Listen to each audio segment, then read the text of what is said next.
The Portage Area High School football field, Ryan Zimmerman here alongside Rick Novak as we welcome you to this edition of Game Night in the Region built by Von Tobel as Valparaiso High School gets set to take on Portage in this Duneland Athletic Conference matchup. You enter the broadcast at 2nd and 9, ball on the Valparaiso 46. Clark running read option, flips it out wide. Berta towards the far sideline, slips just in front of the 40. 2 plays. This Portage defense is fired up early on senior night. They really are. They're trying to defend home field, trying to get that first win, trying to come out here, set the tone early. 2 quick runs from Valpo and not much doing on either of them. Still no Travis Davis for Valparaiso. Thomas Berta will be the lead back going forward. And for this Valpo team, they're in good hands. Berta put up a 146-yard performance last week with a touchdown in a close win against Maryville. 3rd and 5 for the Vikings. They run a QB draw up the middle. Nowhere to go for Justin Clark. The Portage front line breaks through. Not much better of a start that you could ask for if you're Coach Richard right there. 3 and out from Portage, 3 and out from Valpo. They're going to have to punt it back to Portage here. It's a great start on senior night for the Indians. Drayden Wilcox set to boot it away for Valparaiso. Anton Mathis and Tayshawn Hayes back deep at their own 20 to return. So far, so good for Portage. They forced the 3 and out, and now we got to look at their young offense. End-over-end kick. Hayes muffs it at the 20 before picking it back up, retreats, and gets taken down at around the 24. Nearly a disaster for Portage special teams, but Hayes quick to get back on the ball, and Portage's offense can take the field as scheduled. Yeah, there's been a lot of rain up until pregame here, and that turf is definitely a little slick, so you got to be careful fielding punts, fielding kicks. It's going to be hard to hang on to that ball tonight, I think. Just over 2 minutes in the first quarter, and now we get our first look at Cody Young, the sophomore quarterback who head coach Royden Richards describes as a player that has really come into his own as of late. The first play, a jet sweep for JoJo Maybon, not much around the far side. Valparaiso quick to take him down. Yeah, Valpo is so tough in between the tackles. I like getting Maybon outside in some space on the jet sweep to start, but Valpo, they were up to the task. They were being able to string that one out and rally to the football. It goes as a gain of 1, so 2nd and 9 from the 23. This is what this Valpo defense does. It gets you off schedule and forces you into passing downs. And throughout this season, Young only has a completion percentage of around 46%. That bodes very well for this Valpo team. Looks like they're checking the play here from the sidelines. Portage goes empty. Maybon in motion. He takes the handoff and powers up the middle, takes a couple of Valparaiso defenders with him. He's close to the marker. We'll see where the referees spot this football. Yeah, they brought him in that kind of jet motion again, but instead of hitting it on the outside, they ran kind of up under tackle there, and it was enough for a first down. So Maybon gets Maybon gets each of the first 2 touches for Portage, and it results in the first 4 seasons first down of the night. Maybon has been one of this team's biggest weapons already. That's his 51st carry. The handoff goes to Maybon once again, fighting up the gut. This time Valparaiso ready for him. Yeah, lost his helmet there. Yeah, I've gotten to see a couple Portage games this year, and he's definitely maybe their most explosive offensive weapon. So on senior night, they're trying to get a big victory, so feed the biggest playmakers that you have. You're trying to come out with your first win. You got to give it to your money makers every single time. After tonight, only 1 game left in the regular season, and then the sectional playoff draw coming up. This Portage team could use a win like this to vault them into the playoffs. They go a handoff up the middle once again. This time it's Daquan Fields. Not much room for him. Yeah, like I said earlier, that Valpo front 7, they are so tough in between the tackles. They give so little running room there. They're so good with their run fits, so disciplined, and it's going to be tough sledding in between those tackles all night for Portage, I think. It sets up a 3rd and 6 for the Portage offense. You still have a lot of ways you can go here, but so far we've seen 4 plays. All 4 have been runs. they're trying to make it easy for their young quarterback, trying to put him in these more third and manageable situations. So we'll see what happens here. 3rd and 6 isn't too long, so they could really use a great drive here to start this game. It looks like movement up front. Portage will move back 5 yards. That certainly won't help. Yeah, this is a young team. Coach Richards was talking to us up previously into the week, and he said, we're a very young team. We've got a lot of guys on offense that are sophomores. We're trying to get these guys acclimated to varsity football and get them that necessary experience. Check that. Portage got the timeout off first before the penalty. So it remains 3rd and 6 ball at the 37-yard line. Again, we apologize for the technical difficulties, but early on, I think we have them sorted out. We should be good to go the rest of the way. Ryan Zimmerman here alongside Rick Novak here on Game Night, built by Von Tobel on the Region Sports Network. This Duneland Athletic Conference matchup, Rich, I know we touched on it a little bit, but it features two teams trying to take their seasons in much different directions. You talk about Valpo. Even with their loss to Crown Point a couple weeks ago, a DAC title is still within reach if they have a little help. But for this Portage team, it's all about just getting that first one on the board and generating a little momentum heading into the sectional draw. Exactly. We've got a very young Portage team against a very experienced Valpo team. A Valpo team trying to make a deep run, and there's going to be another. That's going to actually be the false start there.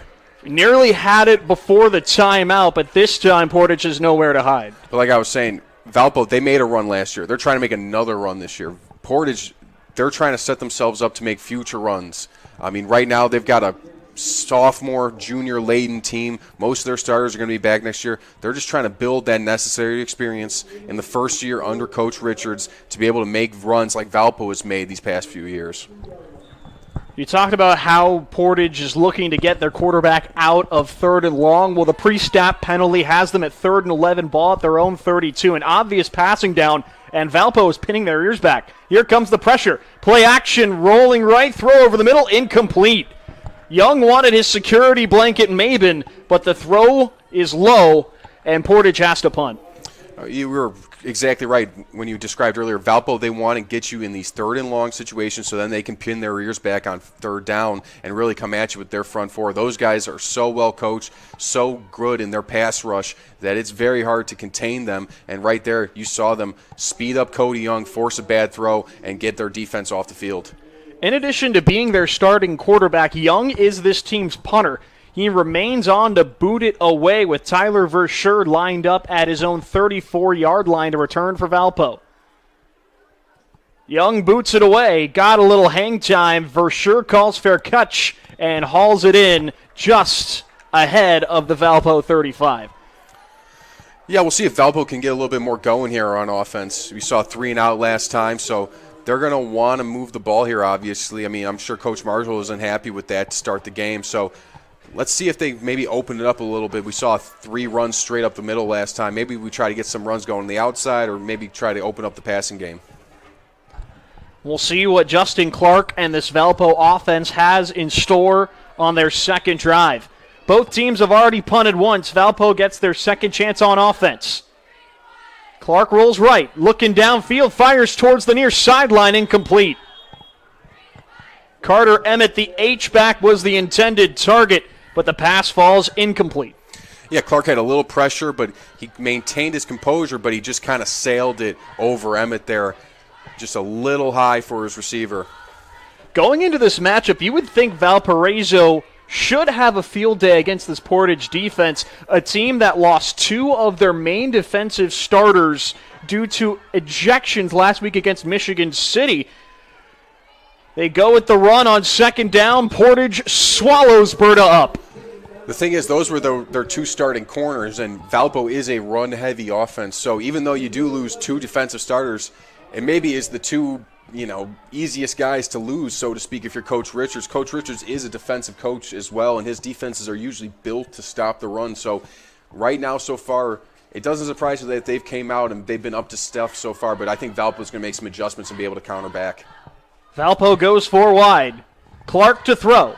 He goes deep down the far sideline. He had Stokes, but the ball just hit right off his hands. That surely would have been 6. Oh, he hit him in stride. Stokes had burned the DB. We just talked about how both of those corners are out for the game. We got backup corners in for Portage.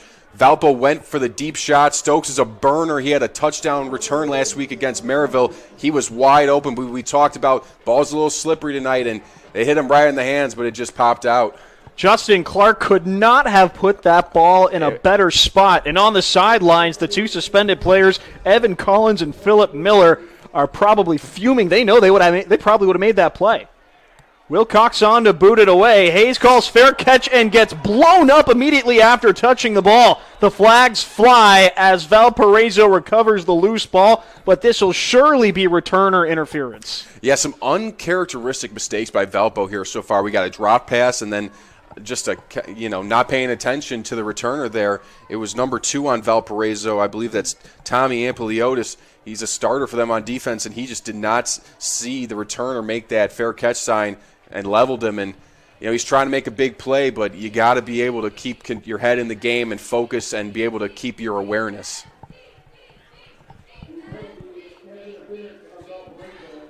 The call is in. It is kick-catch interference. I think that's what I was trying to say. We knew what you meant. A 15-yard penalty, and Portage gets set up around midfield. 6:05 to go in the first quarter. Still no score between Valparaiso and Portage on a night that's had a lot of precipitation.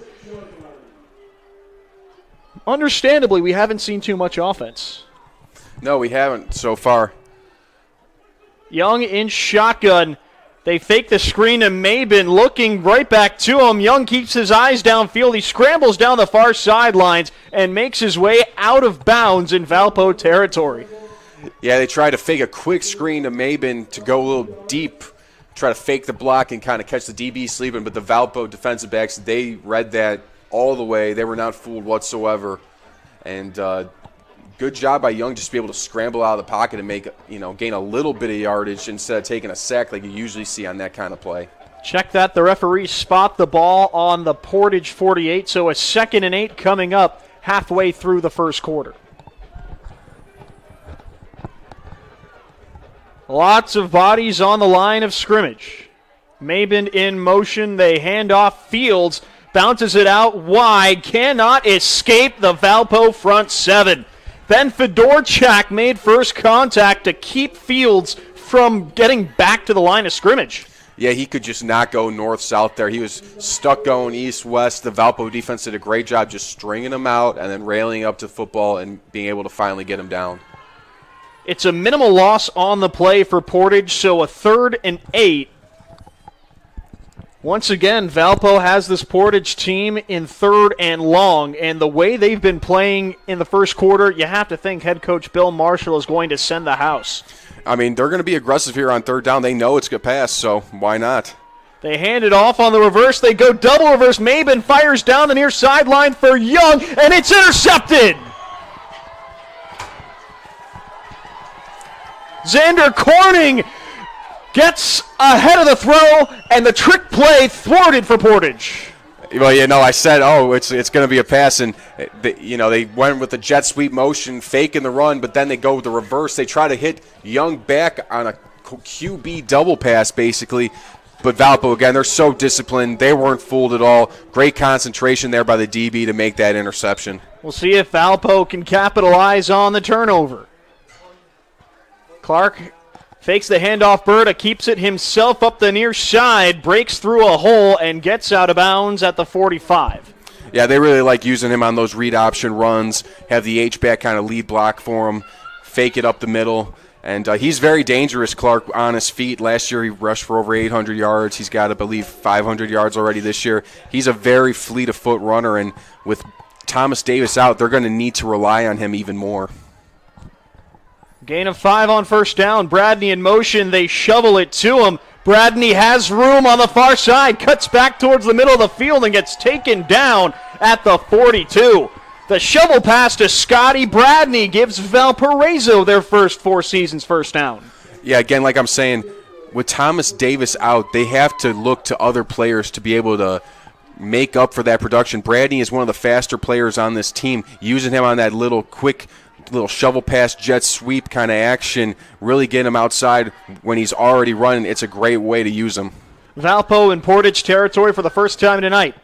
They go Davis, soft left tackle. He's got room to run. Thomas Berta at the 10, at the 5, knocked out inside the Portage 5. Adam Korba saved Portage from giving up the game's opening score, but still a huge gain on the ground. Thomas Berta sets Valparaiso up with 1st and goal. Yeah, Berta, he is, even though he was the backup to Davis, he is good enough to start on any other team in this region almost. He is a great player, and he's ran really hard last week against Maryville, and he's showing you right there, he's got a lot of explosion to him. Running that little counter, he almost took it to the house. Valparaiso has it on the 1. They hand off to Berta up the gut, and he is in. Thomas Berta keeps those legs churning, and he punches it in for Valpo's 1st score. Yeah, the Portage defense, they had hung tough there for a couple drives, but it's hard to deal with this big Valpo O-line. Their O-line tackle to tackle has to average probably close to 285 pounds, so they're wearing on teams, and it's very hard to contain their running game because of that. Drayden Wilcox on for the extra points. Portage got a piece of it. It's no good. Yeah, I mean, Valpo, last week they had 2 kicks blocked and missed another kick against Maryville, and that's another problem with their special teams. I'm sure Coach Marshall isn't pleased with that because I'm sure they probably worked on that this week in practice because they had such problems with it last week. As they go further in the tournament, you don't want to see things like that happen because as you play better teams, every point matters, and you don't want to leave any points on the board. Valpo picks up the game's opening score but can't convert on the PAT. 6-0 Vikings, 4:17 to go in the first quarter as we send it to break. This is Game Night built by Von Tobel on the Region Sports Network, the only game in town. Update your kitchen or bathroom with Von Tobel. Get 20% off select cabinets now through October 28th. Von Tobel has cabinets and vanities in a range of styles and colors. Plus, built-in storage, countertops, and flooring. Our designers will help you find the perfect selections for your style and budget. Scan to visit VonTobels.com today to book your free consultation at one of our 4 Indiana showrooms. Von Tobel, building better together. Quintel Incorporated is a family-owned and operated company located in Northwest Indiana that specializes in the reconditioning, repair, and remanufacturing of heat exchangers. Since 1994, Quintel has been handling jobs of all sizes throughout the country. Equipped with the most modern technology and advanced tools, Quintel provides top-notch service. When you trust Quintel for all your needs, you'll get peace of mind and a finished job that exceeds your expectations. For more info about Quintel and the services they provide, visit quintel-inc.com. Wilcox boots away the Quintel kickoff, but it sails out of bounds as Portage will take over with good starting field position as we bring you back to action here at Portage High School football field. It's 6-0 Valparaiso. Thomas Berta's rushing touchdown, the only score of the game to this point. But, Rick, you and I were talking about this off air. Portage's defense has put up a valiant effort through the first 3 drives. Yeah, they have. They really stymied Valpo in the first 2 drives, but you saw Valpo, they probably got some film, saw what Portage was doing on defense, and they were able to maybe get some things going against the looks they were getting. We'll see what Coach Richards over at Portage does on his defense to be able to counter what Valpo is now doing. Valparaiso's second special teams penalty of the quarter sets Portage up on the 35. The running back Fields in motion. Young to run, QB draw up the middle, has a seam, but gets stacked up at the 39. Like you said, Valpo, 2 special teams penalties and a missed kick. They've had some issues with special teams, like I mentioned earlier, against Valpo last week, or excuse me, against Maryville last week as well. So that's been something that they've had problems with. We'll see if that continues in this game, if they have more issues, in that third phase of the game. Portage takes their time on offense as they get set for 2nd and 6. Maben goes in motion. They hand it to him on the jet sweep. He breaks through, and he's got a 4 seasons first down and more. Cut down at the Valparaiso 49. Portage goes right back to Maben, and it pays immediate dividends.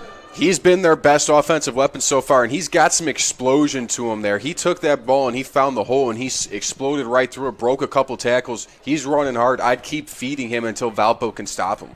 He's been involved in this Portage offense in a couple different facets already, a couple of runs and threw it on the trick play. This time they go to Fields, bounces off one tackle but can't escape the other. Xander Corning in on the stop, and Valpo pushed back Portage behind midfield. Yeah, anything in between the tackles right now for Portage is not there. They've had some success going outside the tackles, but that Valpo front seven, they are so tough inside that, again, like I said earlier, it's going to be tough sledding for Portage to get anything going up the middle. A minimal gain on the play, but still 2nd and 10 for the Portage offense. Young looking for something to do with the football. He lost it. It's loose. Who's got it? The referees say Portage. Troy Marshall fell on it in the nick of time to save the 2nd turnover in as many drives. It only goes as a loss of 2, though, but still 3rd and 12. Yeah, Young, the play had broken down. He was trying to make something out of nothing, but Ty Veen, the middle linebacker from Valpo, really kind of stayed on it and was able to rip that ball away. Portage lucky to be able to fall on it because, like you said, they just had a turnover and they would give Valpo great field position. So we'll see what they can do on 3rd down here. They really need a 1st down. Play clock winding down. Young gets the snap off in the nick of time, fires over the middle, just out of reach of his target, Kenyon Andrews. And once again, Portage has to boot the ball back to Valpo. Yeah, it wasn't a terrible throw by Young. I thought actually that the receiver had a play on it. It kind of just went right through his hands, to be honest. The ball had some heat to it. So, again, we talked about earlier, Portage was trying to avoid those 3rd and long situations because those are the situations Valpo exactly wants, to be able to pin their ears back and get that pass rush. But they weren't able to get that quick pass away complete, so now they're going to have to punt again. Young remains on the field to boot it away. Verschure sets up at his own 20. Maben in motion. Young lets it go. A low kick. Verschure takes it at his own 21, where he immediately bounces off a tackle and runs into a crusade of Portage Indians at around the 27.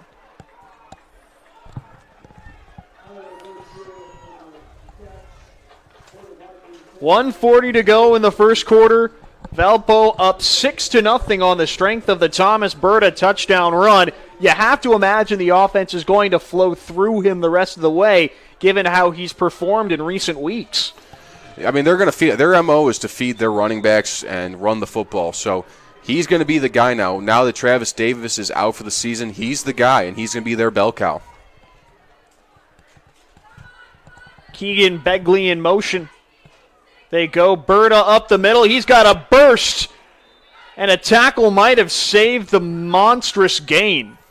Berta down just short of the 1st down marker, but still a positive gain on 1st down. It'll go as a gain of 7. Yeah, that was Simon Marshall there for Portage, probably saving a touchdown, if not a very big gain, like you said, because Berta he exploded through that hole. There was a big gap, and there was nobody really else in that Portage defense that could have tackled him before the end zone. So big play there by Simon Marshall.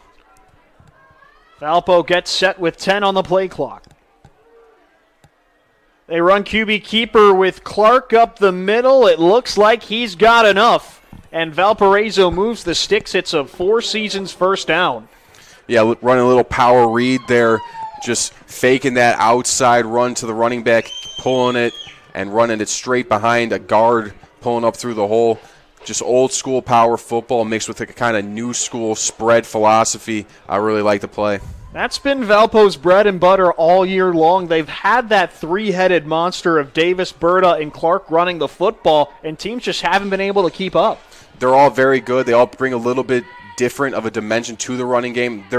They make it very hard to stop their running game. Clark goes down in the backfield.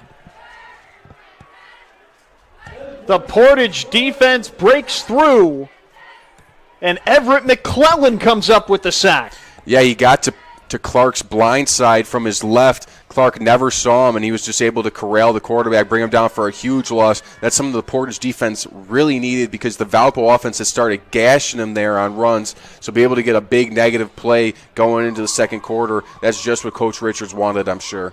The clock hits zeros in the first quarter. Valparaiso leads by just 6. The Thomas Bird touchdown remains the lone score here in Portage. 6-0, Valpo leads it as we head to break. This is Game Night, built by Von Tobel on the Region Sports Network, the only game in town. Some see a student athlete working on a shot. We see a powerful lesson in persistence. Some see a student preparing for success on an exam. We see a student athlete preparing for success in life. Proud to keep education in front of athletics since 1903. Some see a student athlete working hard in the weight room. We see a future leader learning there are no shortcuts to success. Some see a start to a swim meet.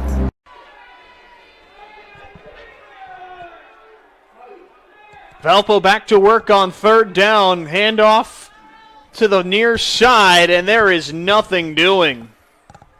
They tried Charles Kopp, but Portage pushes him back behind the line of scrimmage, and the Vikings have to punt. Actually, I think that's only going to be third down, so they're not going to have to punt just yet, but they're in a 3rd and 15, 3rd and 16. Second, you're right, it is third down. I'm not entirely sure what's going on. I believe they ran 2 plays on the other side of the quarter break. Yeah, I'm not. At this point, I'm not sure. Clark to throw, pressure coming up the middle. He's got nowhere to go. McClelland in the mix again. Jay Juir Pleasant there as well. 2 sacks in 3 plays for the Portage defense, and now Valparaiso has to punt it away. When you get teams in those 3rd and long situations, you're basically making them show their hand. They have to pass. So you can pin your ears back on that defensive line and really try to come at the quarterback hard. And there we saw Coach Richards do that for Portage, and they got home, got another sack. Wilcox boots it away. A high arcing kick. Anton Mathis can't handle it. Ball's free. Valparaiso says they have it. Portage is pointing the other way. The referees are going to have to dig and claw to the bottom of the pile. They say Valpo has it. All right. A muff punt gives Valparaiso the ball right back, this time in Portage territory. Those are the type of mistakes that you just can't have, and I've seen a couple Portage games this year. It seems like that always has some. As soon as they get some momentum going on their defense, they have some sort of turnover or some sort of disaster play like that just takes away all their momentum. They just can't seem to catch a break in that way. So now it's up to Valpo to be able to actually come away with this turn of events, to be able to actually put some points on the board and to be able to capitalize on it. The referees stop play so they can get the chains reset. 1st and 10 ball on the Portage 47 as soon as the 2 teams get the okay to continue.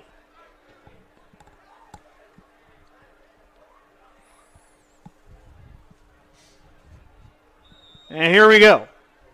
Gage Finley, the new running back for Valparaiso. Clark hands it right to him.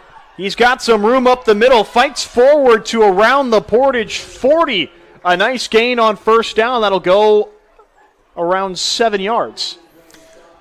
Yeah, we got now the 3rd string guy, Gage Finley, in the game here for Valpo running the football. But when you've got that big offensive line, it almost doesn't matter who's running the ball behind them because they're so big and so physical that they can rip open holes for anybody.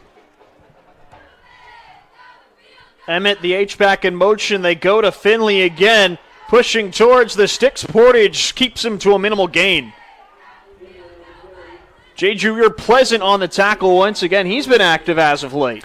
He was also in on that 3rd down sack, a tackle for loss on that last drive. So he's definitely been very active for them on that D-line linebacker position.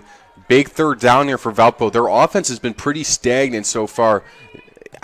right now all the momentum is still kind of on that Portage side, so they really need a first down here, the Vikings. 3rd and 3 for the Valpo offense. They go with Finley once again. A bit of a bobble on the handoff allows Portage to catch up, and Finley is well short of the marker.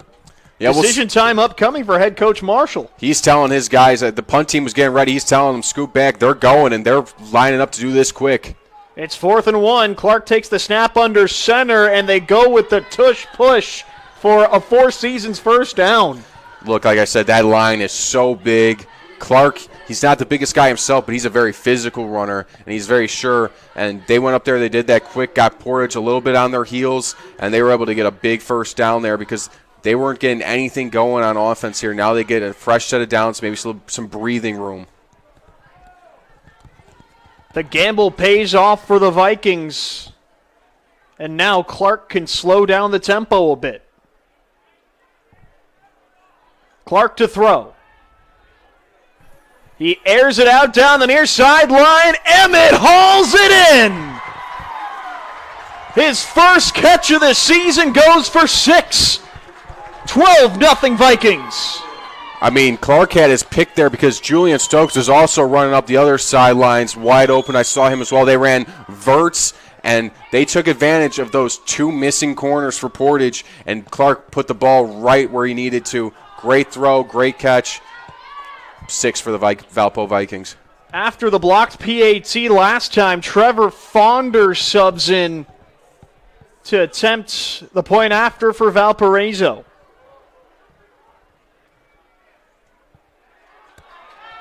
And the move pays off. The Clark-Emmett connection proves to go to the end zone. 13-0, Valparaiso up 2 scores as we send it to break.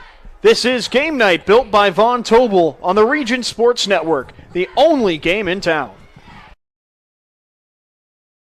Hi, I'm Crowell Company's Lantern Man.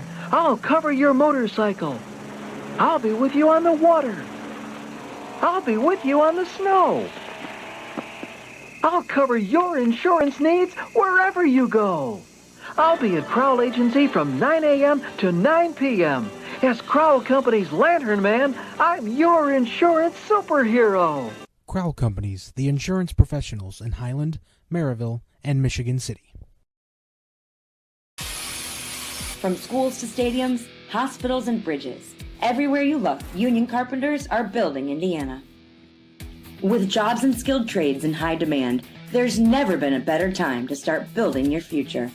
As an apprentice, you'll earn a debt-free college degree, earn while you learn, and receive great benefits like healthcare and retirement.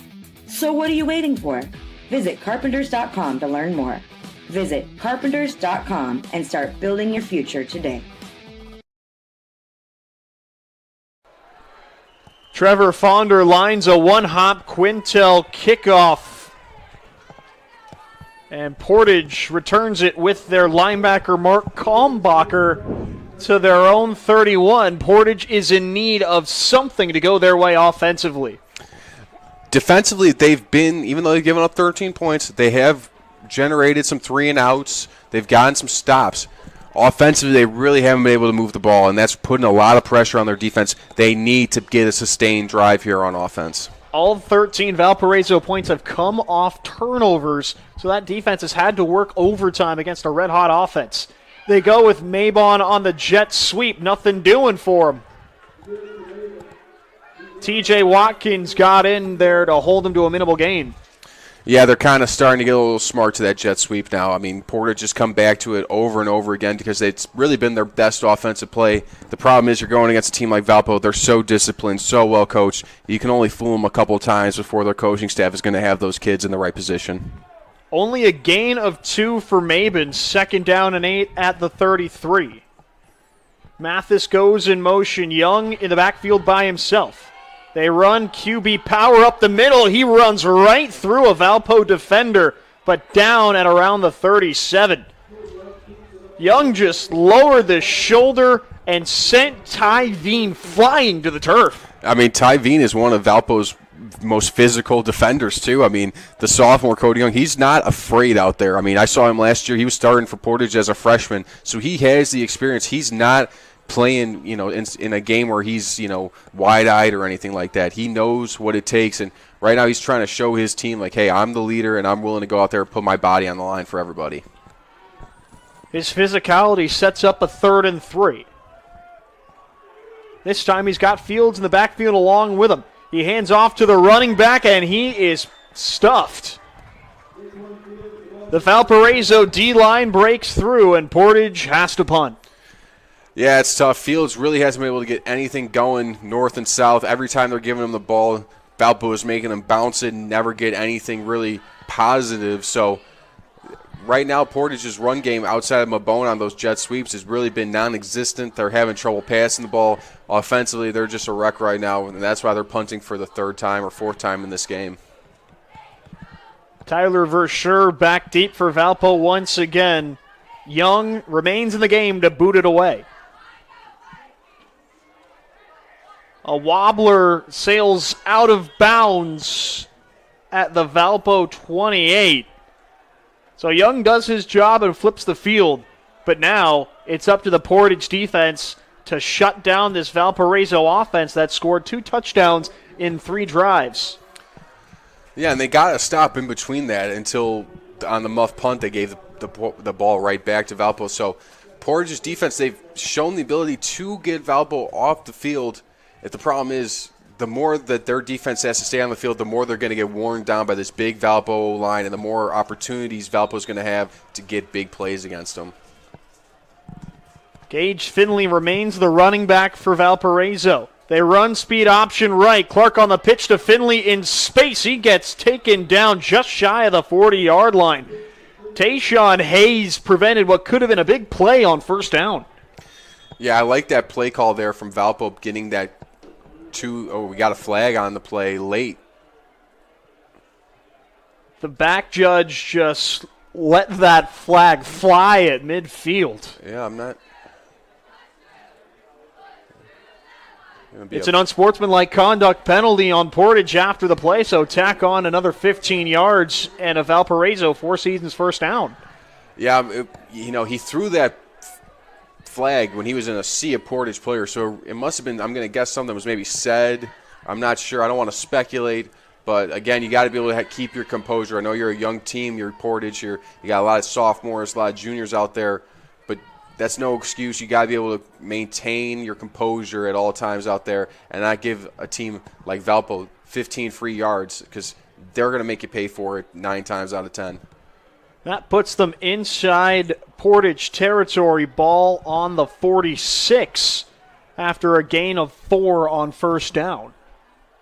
So basically with the penalty, it's a 20-yard swing. I mean, that's huge. The clock winds, under 6 to go in the 2nd quarter. Valparaiso on the move once again. Clark drops back. Looking downfield, fires towards the far sideline, incomplete. He wanted Finley, but he was pretty well covered. Yeah, and I think the pressure there from the Portage front 4 really got to him quickly, forced him to scramble away, kind of throw the ball fading away off of his back foot, couldn't really get any oomph on it, so to speak. And the coverage from the Portage defensive backs was also pretty good, really made the pass almost impossible to complete. This Portage defense has been up to the task today. Like we've mentioned, the only Valpo touchdowns have come after turnovers. They go the shovel pass, Brad, and he cuts it out to the far side, and he does not have very much room to operate. Yeah, they ran that to the short side of the field where there's less room because they were on the hash on the right side, so they ran it to that hash. And when you run those jet sweeps to the close side of the field, it makes it a lot harder for the receiver to cut it around the defense, so he has to cut it up a little bit right into the teeth of that Portage defense. So not much doing there. So now that sets up a 3rd and 5. Based on what we saw last drive, this could be 4-down territory already. I think so. I think they're going to be aggressive. Clark looks downfield, fires over his intended target, He wanted Stokes, but too much air. Yeah, I mean, he really stared down Stokes that entire way. They had 3 receivers to the left, and Stokes was all by himself to the right. They tried to run him on a slant. There was 2 guys covering Stokes there, but Clark seemed to pre-snap kind of target in on Stokes and knew that's where he wanted to go, but you got to be able to kind of get off your first read, go to a second read, I think, and I think that's what Coach Marshall is telling them right now. Valpo sends their punt unit onto the fields. Drayden Wilcox gets set to boot it away. Adam Korba and Tayshawn Hayes back deep. Hayes calls for fair catch, retreats inside his own 5. He slips. Flags fly as the ball bounces into the end zone. This could be another kick-catch interference penalty on Valparaiso. It sure is. I believe that was Lucas Bartlett there for Valpo, kind of grabbing number 7 on Portage, Korba there, when he was trying to complete that catch and kind of ripping him to the ground. So I believe that is going to be interference again on Valpo. Those special teams mistakes really hurting the Vikings here. As the referees get together to talk this one over, we'd like to remind you that Langel's Pizza has been a favorite spot since 1979. Enjoy pizza, sandwiches, and more, dine in or carry out. Langel's serves Northwest Indiana from their 3 locations in Highland, Cherville, and Crown Point. Order online at langelspizza.com. Langel's Pizza, the official pizza of the Region Sports Network. I could go for a Langel's Pizza right now. On a night like tonight, Langel's would slap. Undoubtedly. Sausage and pepperoni, After further discussion, the referees pick up the flag, so only a touchback on the punt. I think Portage gets set at their own 20, at least for the moment. I think maybe this is because he was going to fair catch it in between the 5 and the end zone, and the penalty is a 15-yarder, I believe. So I believe if they take this touchback, they'll be able to get a few extra yards. I believe that could be the reason. I'm not sure. Referees are not mic'd up, unfortunately, so we don't really get a great explanation, but that's what I believe could be happening. They're not talking here. to America here? No, unfortunately not at a high school game. I've earlier this year, I forget exactly what game it was, we actually did have a referee who was mic'd up for the game. I believe it was Lake Central and Crown Point at Lake Central, and the referee did have a mic on. It was the first time I'd ever seen it in a high school game, so maybe in the future, but not tonight, unfortunately. So after all that, Portage does start at their own 20. Young rushes off right tackle, breaks up field, and he picks up a good gain on first down. Yeah, they've ran that kind of QB off-tackle draw a couple times with Young. They're getting some good success with it. They're having such trouble going in between the tackles that really those off-tackle runs with Young and Mabone have really been their only way of getting the football moving on the ground. Under 4:30 to play in the second quarter. Valparaiso leads Portage 13-0 as the band gets lined up on the track. Perhaps a couple possessions left in this half. You might go as far as to say this is a must-score drive for the Portage offense. Look, I mean, if they could get a drive here, they get the ball to start the second half. So if they can somehow put this ball in the end zone and deplete the clock doing it, they could put themselves in a position to potentially take the lead in the second half. Maben takes the handoff on the jet sweep, drags a couple defenders with him past the 35, and it goes for a Four Seasons first down. Yeah, I mean, again, a nice job getting Maben on the outside. Like I said, they're having no success going inside. They have to go outside. So if it's not getting stopped, don't stop running it. And Portage, they're keeping it coming until Valpo proves they can stop that outside run. Portage moves quickly. Young to throw over the middle. He's got Mathis on the far side, and he makes his way out of bounds around the 46. 2 plays, 2 Four Seasons first downs. Portage finally puts together a drive in which they pick up 2. Yeah, I mean, that's really one of the only passes they've thrown tonight. The first one they've completed. Valpo giving them a lot of cushion on the outside, so they ran a little curl route. Good placement on the ball by Young, and a good, nice, solid catch there by the receiver to get him a first down. Favorable spot for Portage. Ball on the 47. They hand off to Mabin in motion, breaking far side. Valparaiso was ready. Dylan McGuire got to the outside to limit the first down carry. Again, Valpo, they've seen that jet sweep so many times in this game, and while Portage, they're having some success with it. We've seen Valpo stop it a few times. I think Portage maybe needs to go a little counter off that, something, maybe fake that jet sweep, come back the other way, because Valpo's starting to sell out because they know that's really the only way Portage is moving the ball on the ground. Just over 3 minutes to go in the first half. Portage moving the football with some efficiency. Young, a quick slant over the middle, intended for Andrews, but knocked away. TJ Watkins got his hand in there to set up 3rd and long. Yeah, it wasn't a bad pass by Young, but it was great coverage by Watkins. He was right there with the receiver on his hip all the way, and as soon as the ball got there, he was able to slap it out of his hands. Picture-perfect coverage there by TJ Watkins, and it's going to be 3rd and long here for Portage again. They've gotten some first downs on this drive. They really need another one here. Young has looked very comfortable in the pocket. He's settled down off a bit, couple of really nice balls. They go with the QB power, gets knocked off of his own lineman, breaks it to the near side, past the 50, ball knocked free and out of bounds. Watkins got his shoulder on the football, and that fired the Valpo sideline up. Yeah, it was a big, big hit. Unfortunately for Valpo, it was on the sidelines. The ball squirted right out of bounds immediately. Young was trying to make something out of nothing, but Valpo did such a great job just stringing that out and railing up to the football that he couldn't get that first down, could never turn the corner, and it looks like they're going to have to punt here again.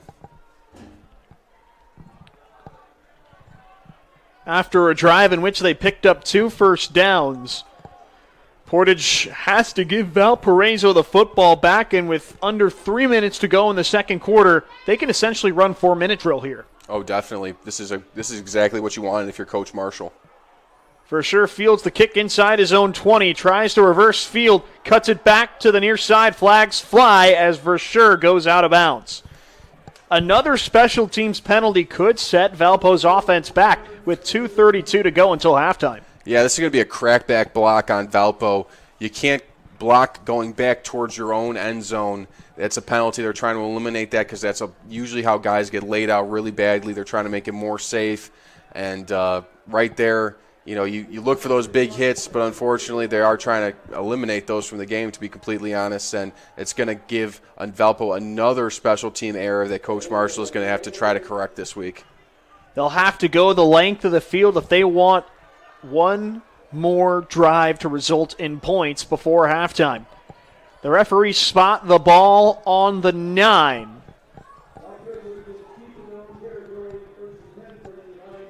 13-0 Valparaiso leads Portage on senior night. So far, not too much to cheer about for the Indians, but a big stop here could give them a little momentum. Clark keeps it on the QB run, and it goes for a minimal gain. Yeah, Pleasant there again on the tackle. He's been all over the field tonight for this Portage defense. They've been playing very, very well. They're definitely trying to get this victory on senior night. They got to get some help from their offense. The defense has definitely been up to snuff so far, but they got to find some ways to be able to move the football. Gain of 1 on the play, so 2nd and 9 from the 10. Clark will throw. Tipped at the line of scrimmage. A couple Portage players run into each other. Otherwise, that would have been an interception and maybe a pick 6.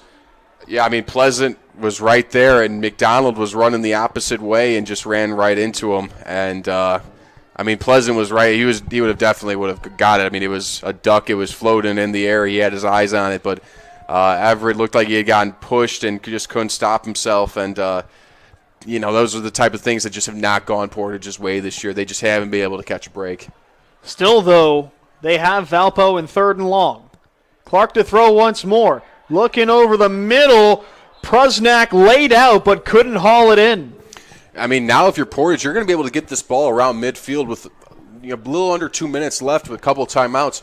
You really still can go for that 2-for-1 like I was talking about a few minutes ago, to be able to put this ball in the end zone, get the ball to start the second half, and maybe be able to go up on Valpo even. So it's super important right now for this offense to be able to build. They did get some first downs on that last drive. Let's actually go and put that ball in the end zone now. That's what I'm telling my guys if I'm Coach Richards. Wilcox lines up in his own end zone to punt this away. Portage connects with him after he lets it go. That'll be a penalty. Hayes calls for fair catch at the Valpo 42, but this should remain Valpo football. Yeah, I think this is going to be roughing the kicker, and it was Everett from Portage. He's having that was a tough series for him. He runs into his guy on a surefire interception, and he gets a bad personal foul penalty right there. That's going to give Valpo a first down, I believe, and be able to extend this drive. So, again, like I said, nothing has gone Portage's way this year. Every time they think they've gotten some momentum in any game, something like that happens and just takes away all their momentum. We talk about the miscues that Valpo has had on special teams. Portage has had their fair share, of course, the muff punt that led to Valpo's second touchdown, and now the Everett McClelland roughing the kicker penalty gives Valpo the ball right back with 1:45 to go in the second quarter. So Valpo has it at their own 27.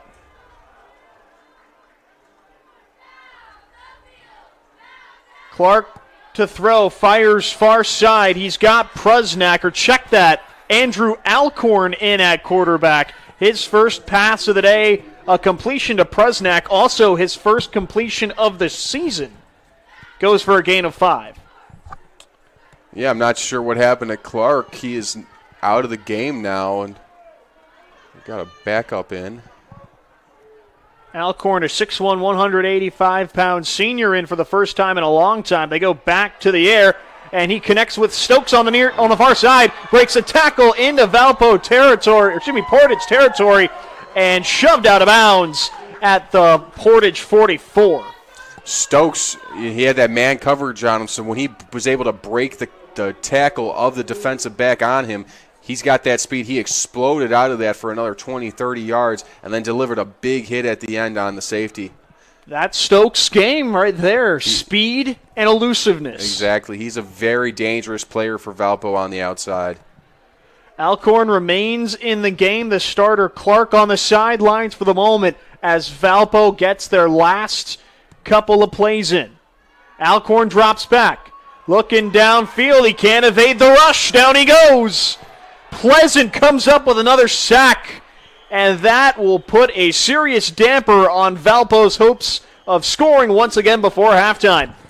The Vikings called timeout, their first of the half. Yeah, Alcorn just kept running backwards there. He didn't step up, maybe showing that varsity and experience. He just kept running backwards, and you can't do that. And Pleasant, he's been playing out of his mind here in the first half, was just able to take him down for a huge loss, about a 15-yard loss. And now Valpo, they were thinking maybe we can get 6 here. Now Portage might maybe thinking, hey, maybe we can get the ball again and be able to, maybe move the ball on offense one last time before the half. It goes as a loss of 13 on the sack, just Pleasant's second of the year, but it comes at a crucial time. Portage still with 2 timeouts here as well, so even if Valpo runs the ball twice, Portage will be able to stop it twice. So if Portage can hold them, they will be able to get the ball back, guaranteed. Just like that, Justin Clark is back in the game at quarterback. Andrew Alcorn removed after taking the big sack. The clock resets to 58 seconds as Valpo's offense retakes the field. 2nd and 23, the Vikings back inside their own half. Clark runs up the middle, and he fights his way towards midfield, loses the football. Portage has it. Guess who? It's Jay Juir Pleasant inside the 30. Portage comes up with the turnover they need to spark a little momentum. I mean, Pleasant, he's been playing out of his mind. Like I'm saying, he's been around the ball. When you're around the ball, good things happen, and finally Portage got the break that they needed. Now they need to put the ball in the end zone.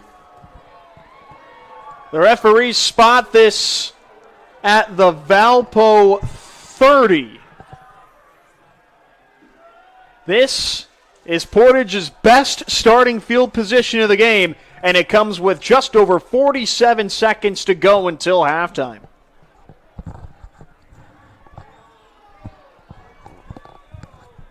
Portage still has 2 timeouts and a short field to work with. Young drops back, a 3-step drop, evades pressure right, coming in his face. He lost the football, and Valparaiso falls on it at midfield. 2 straight plays with a sack fumble. Tanner Young comes away with a football, and Valparaiso's offense is back in business. A late flag flies on the Valpo sideline. That might push him back 15 yards, but Valpo still keeps their first half shutout intact. Like I said, Portage, whenever it seems like they have some momentum on their side, something goes wrong. It seems like this has been a season of what can go wrong, will go wrong for Portage. And right there, you think you have some momentum. Finally, you get a big play, and you lose a fumble for 20 yards, and Valpo has the ball on the 50-yard line again. Alcorn is back in at quarterback. So after Clark coughed it up at midfield, it's back to Alcorn under center. Ball at the 50-yard line, the flag picked up on the near sideline.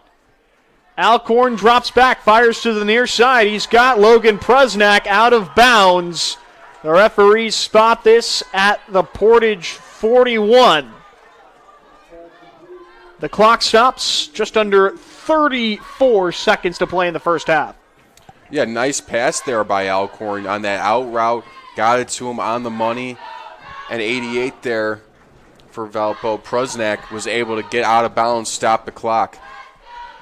Valpo takes their time. The new running back, Charles Kopp. Alcorn drops back. Looking over the middle, going deep, no one there. A late flag comes in around the line of scrimmage. Perhaps Valpo will still pick up chunk yardage anyways. Yeah, we'll see what this was. I was looking at the pass. I wasn't able to see what was going on. Looks like it could have been some extracurriculars there on the line. We'll have to wait for the referee's call here.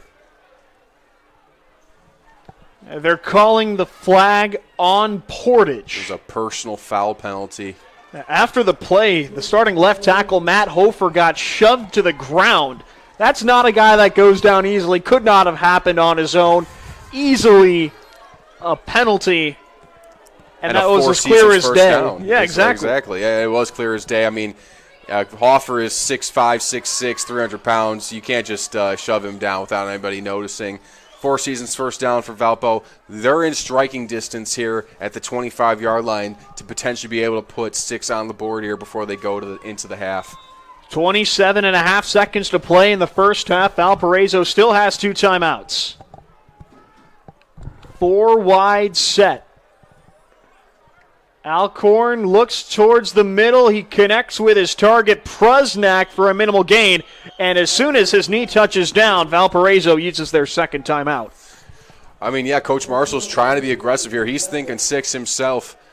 And when you have, they still had all 3 of their timeouts there. When you have all 3 of your timeouts this deep into the half, that allows you to still use the middle of the field, not have to worry about just using the sidelines, getting those quick things out of bounds. They can use the entire field. So good job by Coach Marshall being able to save his timeouts so to keep his offensive playbook full here in the 2-minute drill. 21 seconds left in the first half. Valparaiso has this at the Portage 26. Given the special teams issues Valparaiso's had today, you have to think the Vikings are thinking end zone or bust. I think so. They've had some problems with their kicking game the past few weeks. I definitely think that they're thinking, let's go into this half up 20 points. Coach Marshall, I don't think he's particularly happy with the performance of his team right now in this first half. They want to get something positive here before they go back into the locker room, I think. Both teams back on the fields. Valparaiso gets set with 4 wide receivers. Kopp, the running back, beside Alcorn.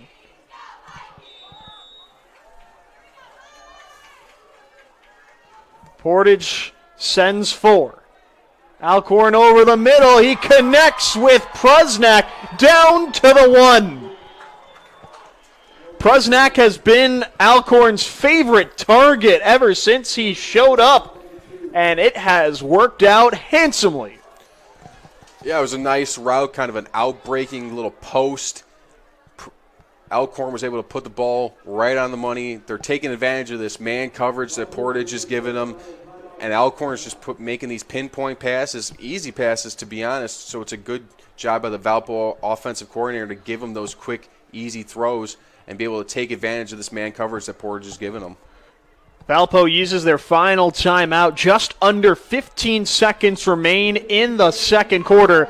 Valparaiso ahead 13-0, but they're knocking on the door of their third touchdown of the half with the ball on the 2-yard line. You have to imagine they have around 2 to 3 plays to get it.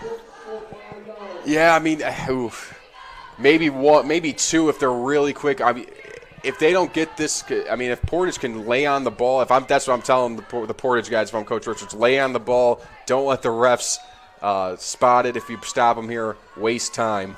There's a lot of bodies on the line of scrimmage. Alcorn drops back, fires to the far side, incomplete. Would have been 6, but Bradney couldn't hang on. Ooh, man, it hit him right in the hands, too. He kind of tried to do the little chest catch instead of grabbing it with his hands. And when that happens, sometimes the ball kind of hits you and you don't know what to do. You kind of freeze up there, and that's what happened. You got to use those mitts. That would have been 6. It was a good throw by Alcorn. It was a good route by Bradney. He was wide open. It should have been 6. Especially on a night like tonight with all the rain earlier on. The turf definitely You got to looks use your slick. hands. Yes, you got to use those mitts. So 2nd and goal from the 2, 11 seconds left in the first half. Alcorn fires, end zone, incomplete. The Valpo sideline wants a pass interference call. They don't get it. Simon Marshall's coverage on Carter Emmett was as good as it gets. It was. They tried to go a little quick slant. Again, trying to take advantage of that man coverage. But Marshall, we've called his name a couple times tonight. He's been up to the task on a couple times that Valpo has tried to target him in the passing game. So Valpo bringing in a tight end, H-back here. Maybe they're going to go to a run right now. 7 seconds left in the half. Valparaiso brings in a couple of big bodies. Before the play, though, Portage elects to use their second timeout of the half. Head coach Royden Richards wants to talk this over with his defense. Yeah, I like that. Let Valpo send those guys out there. Let them line up in their formation, then call the timeout. Either make Valpo show you their hand or make them get into a different play than the one that they wanted to do to start on 3rd down. Once the first half comes to a close, don't forget to tune into the Hose Connections halftime show, connecting the first half and the second half of tonight's game. Hose Connections, proven under pressure. Rick, 7 seconds left in the first half. You have to think if you run the ball, you only have one more play. You pass, you have a shot at 2, potentially a field goal if that's the direction that the Vikings want to go. If you're offensive coordinator Darren Rodriguez, what do you call here?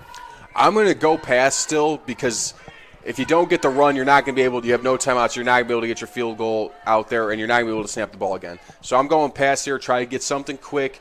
If you don't get it, hey, we'll take the field goal, live to fight another day. But I don't think that you can run the ball here because it's a little too risky for me. Valpo goes 4 wide once again. The junior cop in the backfield alongside Alcorn. They will throw. Pressure coming over the middle. They go to the near side, and it's caught.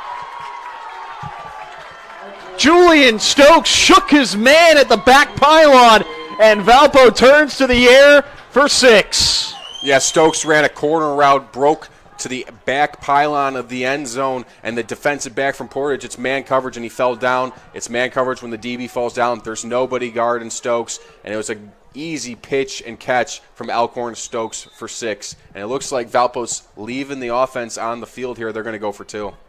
It's 19-0 Valparaiso. They want to make it a clean 21 going into the half. Alcorn drops back.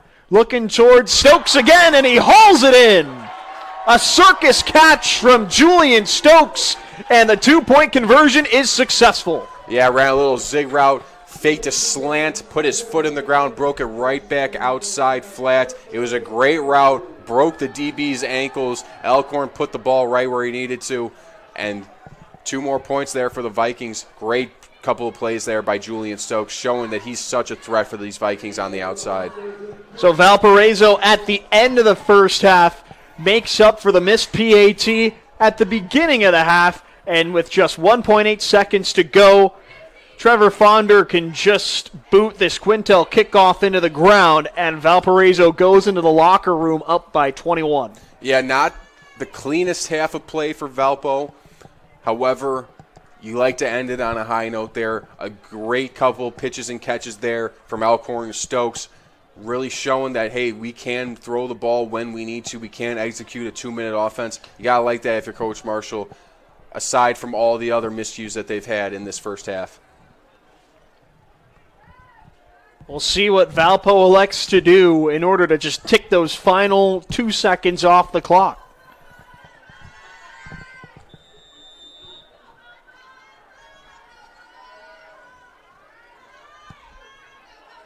Fonder elects to line drive it. Hayes fields it on one hop, and there's nowhere for him to go. Check that, it's Mabon trying to reverse fields. Valparaiso pushes him to the ground at the 31, and that'll do it for the first half.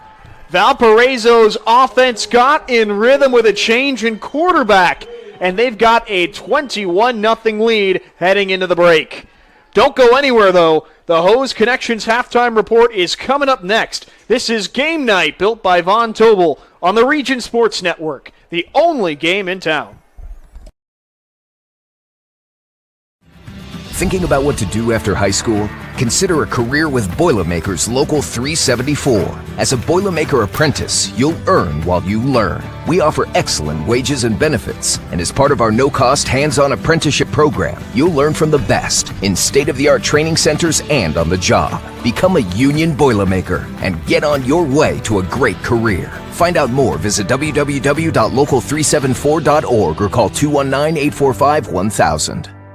Growing up in Northwest Indiana, I am proud that my family's been doing business here for nearly 100 years, which started with my grandfather, John Gladish. Over my career, I've witnessed families being torn apart by the negligence of others, and everything from unguarded openings at construction sites to reckless driving on our roads. Our experienced attorneys, paralegals, and staff know that insurance companies and their lawyers will go to great lengths to avoid paying compensation. Do not waste your one and only opportunity to seek fair compensation for your loss. Give the Gladish Law Group a call and put our team to work for you.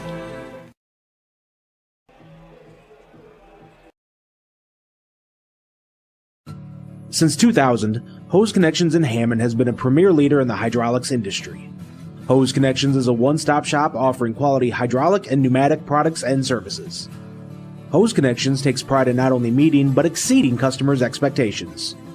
To learn all about the products and services that Hose Connections offers, visit hoseconnectionsinc.com or call 219-844-6570. Hose Connections in Hammond, proven under pressure. Have you checked out Centier Bank's student checking account? This no-fee checking account is perfect for students and teens ages 14 to 24 and comes with all the features you need to succeed, such as a debit card, digital banking, and automatic deposit. Centier Bank can help you start establishing good spending habits today for your better tomorrow. For more information, visit Centier.com/student-checking or visit your local branch. If you are under the age of 18, your parent or guardian must also sign on the Centier student checking account. At the age of 25, your account will automatically convert to the Centier checking account. You must deposit $25 to open this account. This account is not eligible for overdraft advantage. Member FDIC. Police-wise, puts the running clock.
With electrical services from Economy Electric Heating and Cooling, you can radiate the perfect amount of light and energy into your home.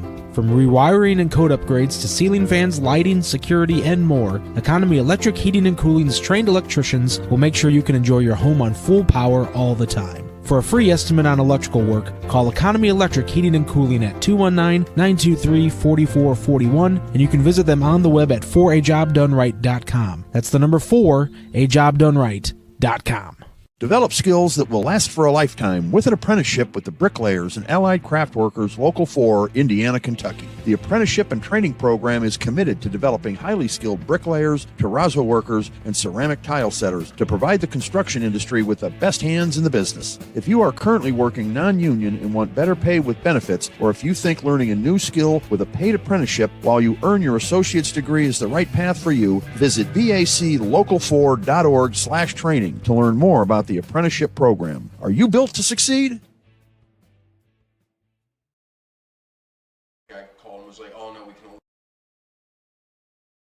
Flip the switch, a light turns on. Press the button, machines and instruments come to life. Touch the screen, communicate with the world. Simple tasks, guaranteed results, every second of every day. That's the power of power. And that's the power brought to you by the NECA contractors and electrical workers of Local 531. For over 100 years, Burns Funeral Home and Crematory has been assisting families in their time of need.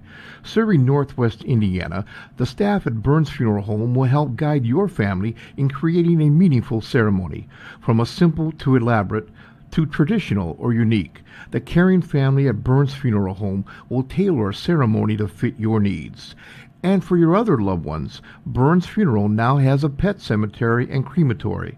Visit burnsfuneral.com or give them a call at 219-942-1117.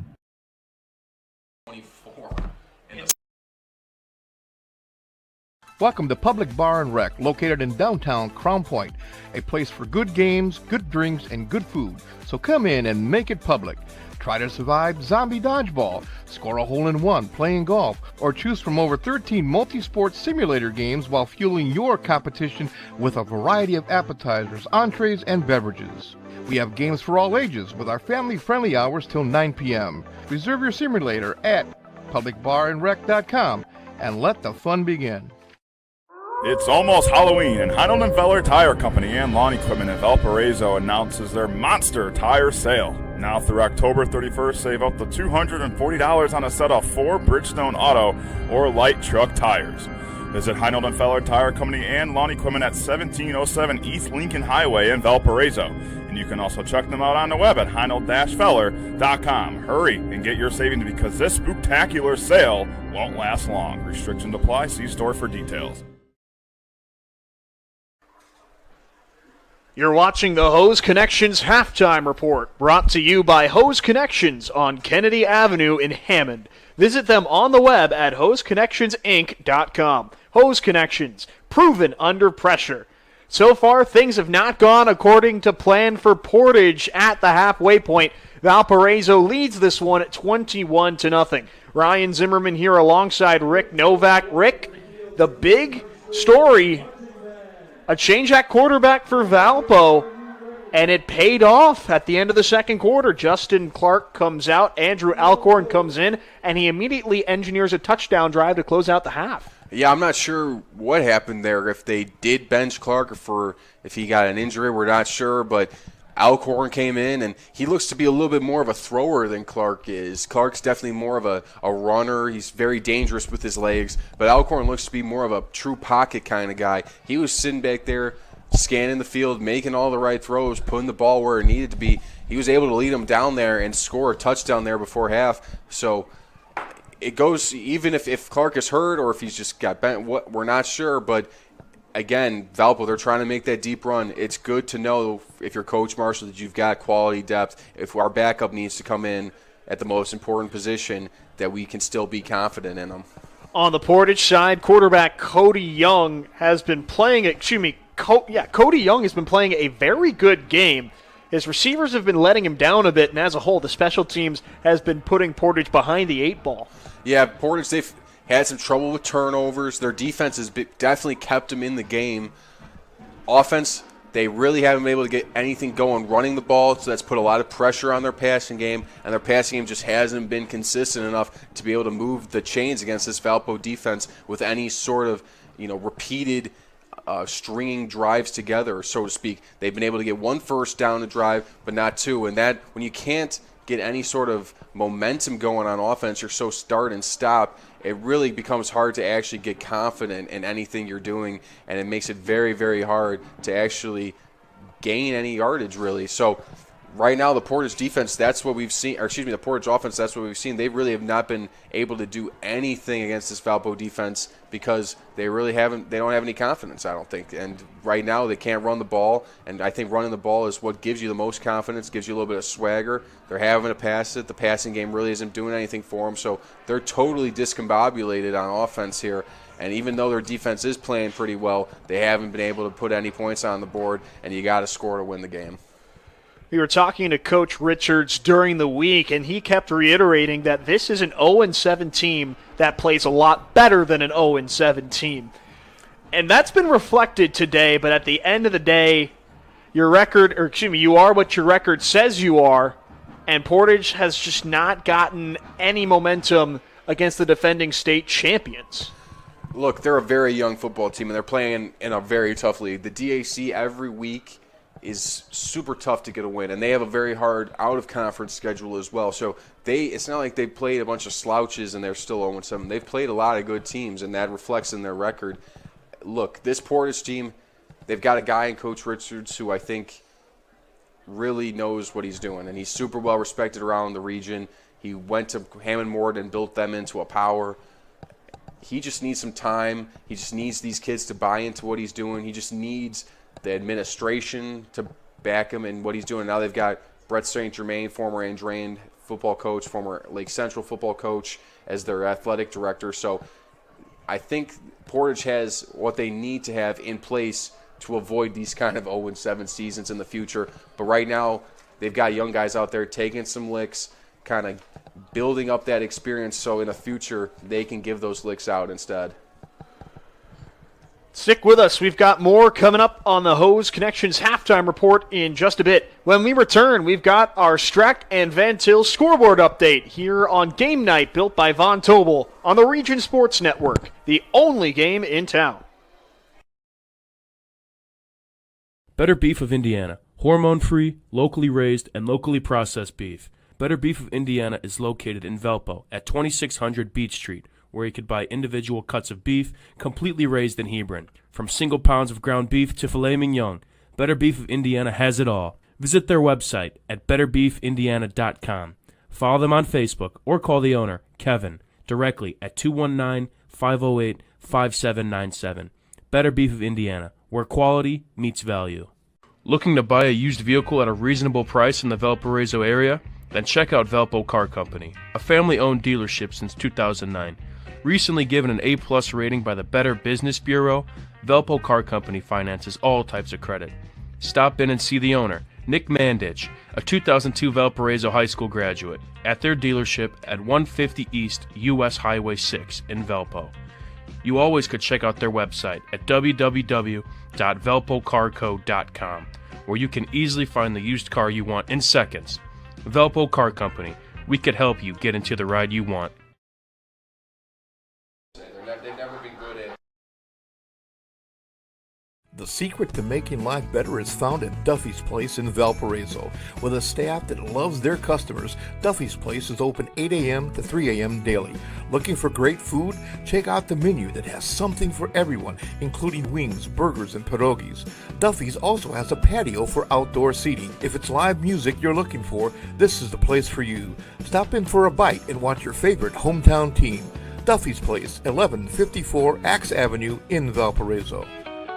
Blythe's Team Sports in Valparaiso is a leader in athletics apparel and equipment sales. With in-house production including screen printing, trophies, embroidery, and more, Blythe's can help you to create the perfect look. For more information, visit them online at teamblythes.com. Blythe's Team Sports in Valparaiso, where the athletes shop. not joking. They're terrible.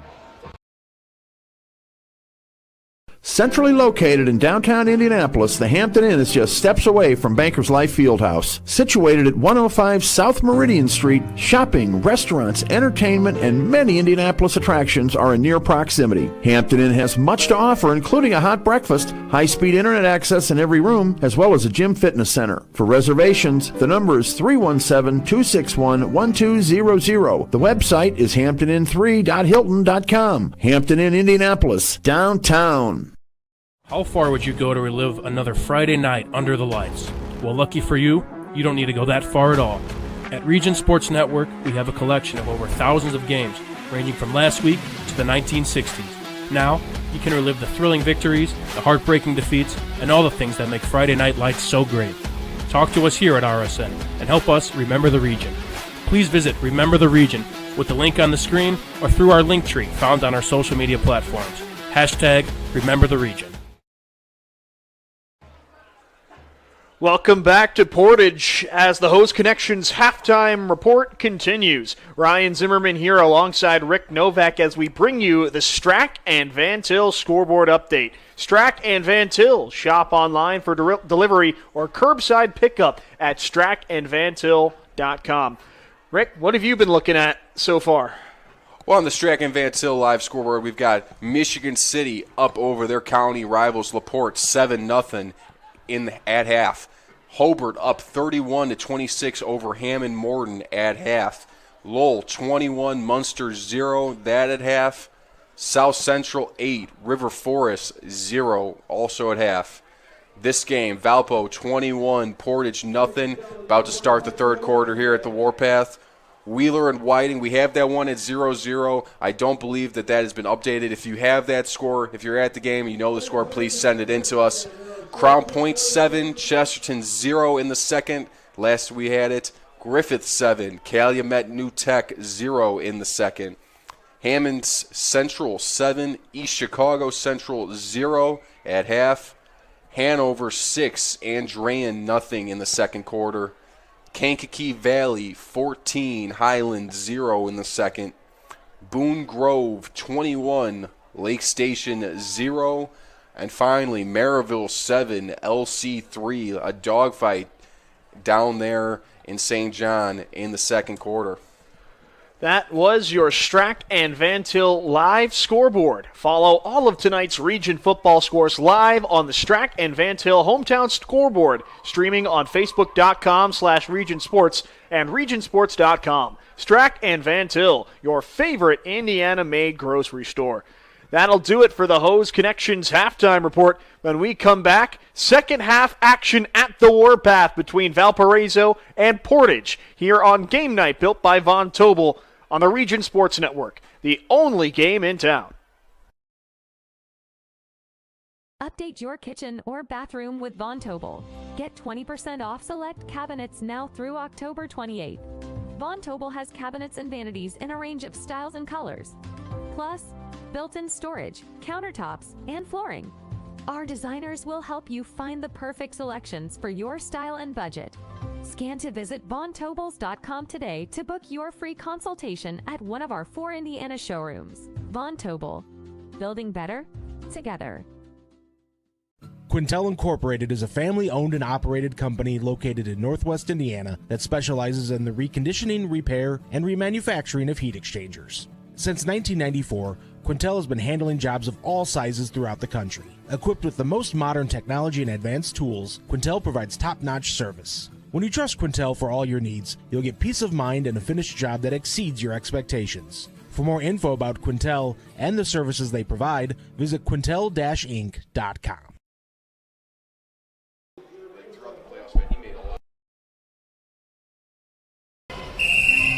Some see a student athlete working on a shot.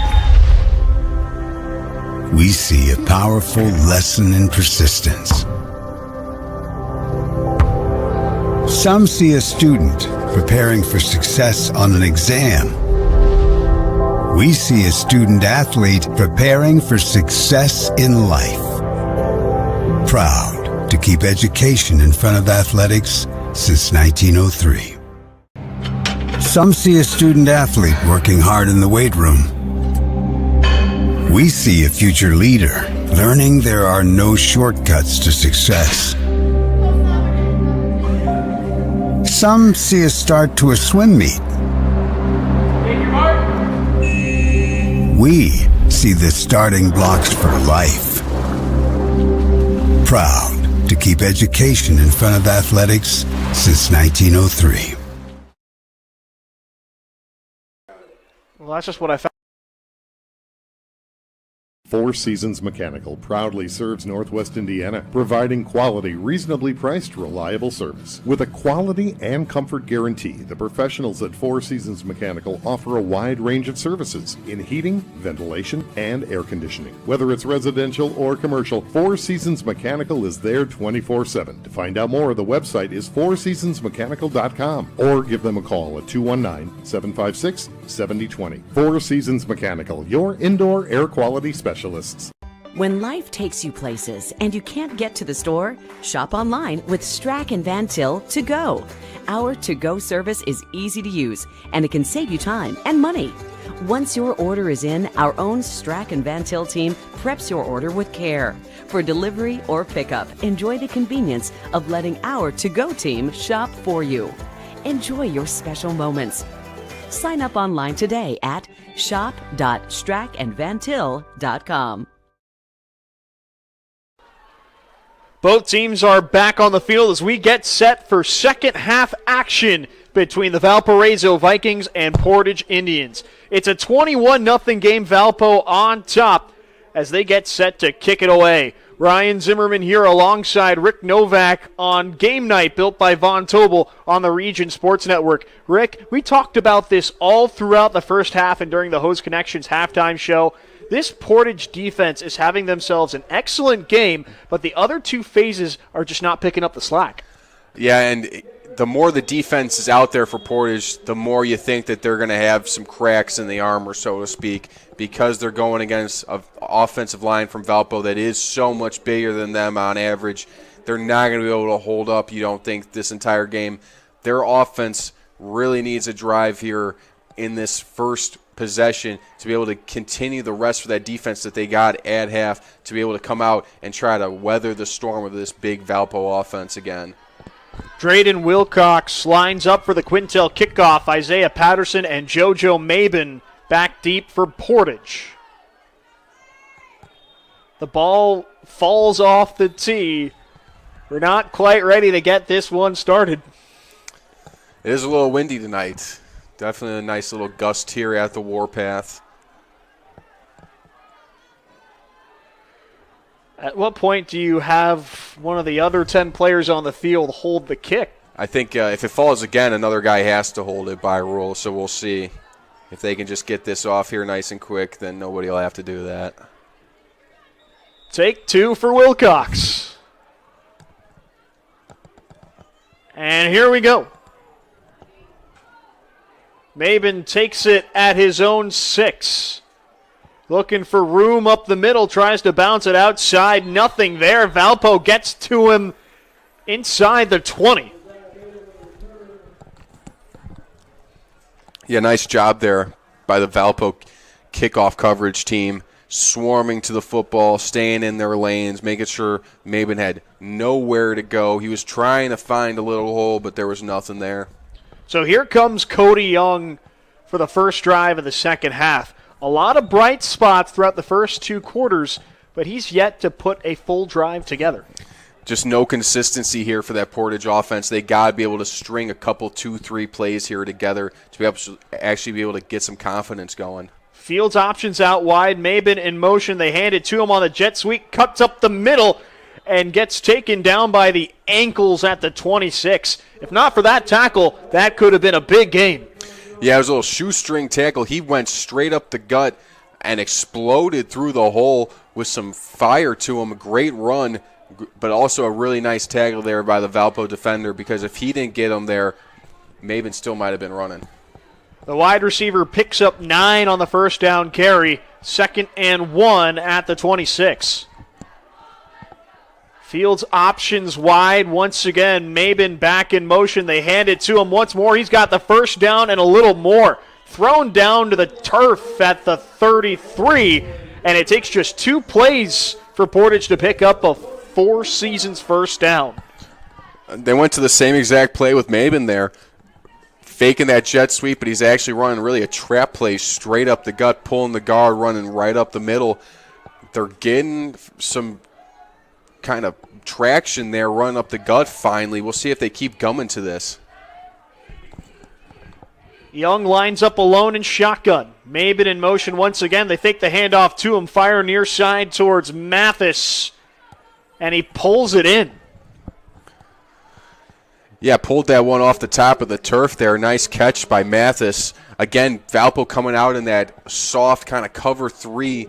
Portage just taking advantage of that with the quick little curl routes. Young put the ball, not a great throw, but good enough to give his receiver a chance to make a play on it. It's a 6-yard connection on first down, 2nd and 6 at their own 42. They hand off to Fields on the jet sweep, and he runs right into a wall. Ty Veen just sent him right to the turf. Yeah, Ty Veen, he's their middle linebacker. He's the guy that's tasked with plugging up all of those inside runs. He's a super physical player, one of their better players on defense. And right there, they had ran that play a couple times before with Mabin, tried to do it again with Fields, but Veen was not fooled. No gain on the play, but still 3rd and manageable for this Portage offense.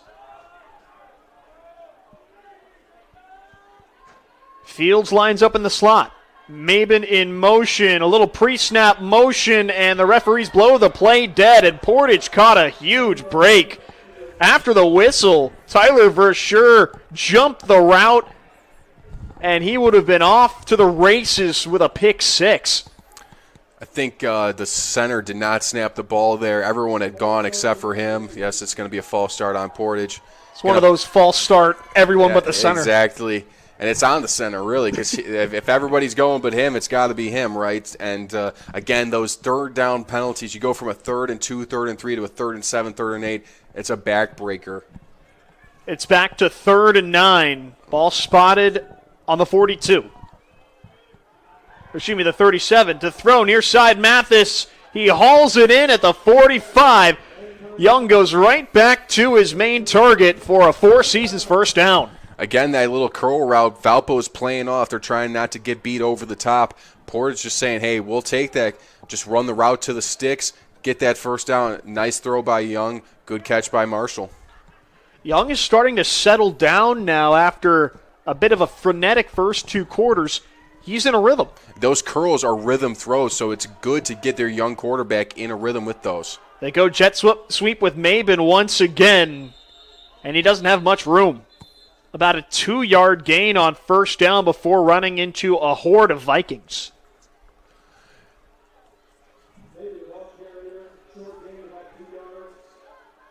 So far, so good for this Portage offense. Already 2 4 seasons first downs on this drive. That matches the most they've had in any drive so far tonight. Yeah, they've found some things that have worked. They've gotten their passing game going more so than their first half at all. So they're kind of getting some balance here. When you have balance, you make the defense cover the entire field, and you get some more holes in them naturally. Troy Marshall, the fullback, lines up alongside Young. They fake it to him.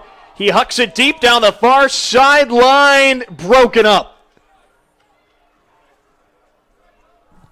Sammy Ampeliotis with blanket coverage on JoJo Mabin, and it sets up another 3rd and long. Yeah, they tried to go a little quick fake, send Mabin long there on a fade. Ampeliotis wasn't fooled at all. He had good coverage on the most explosive player for Portage. It was a great job defensively there for Valpo. It would have been Mabin's first catch of the night if not for Ampeliotis. 3rd and 9 at the 47. Young fakes the throw.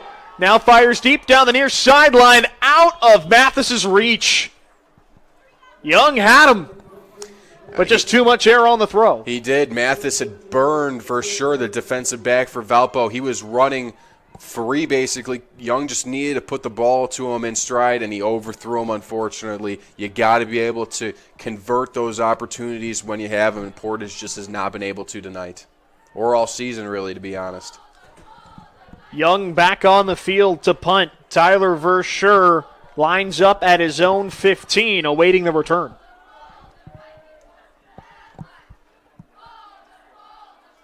High snap. Young able to handle it. Low kick. Verschure slides to handle it on one hop.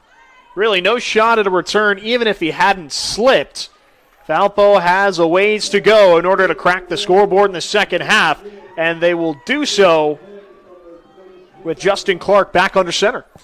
Yeah, whatever happened there at the end of the first half is over, and Clark, he's been their guy. He was their guy last year that took him to state, that won state with him.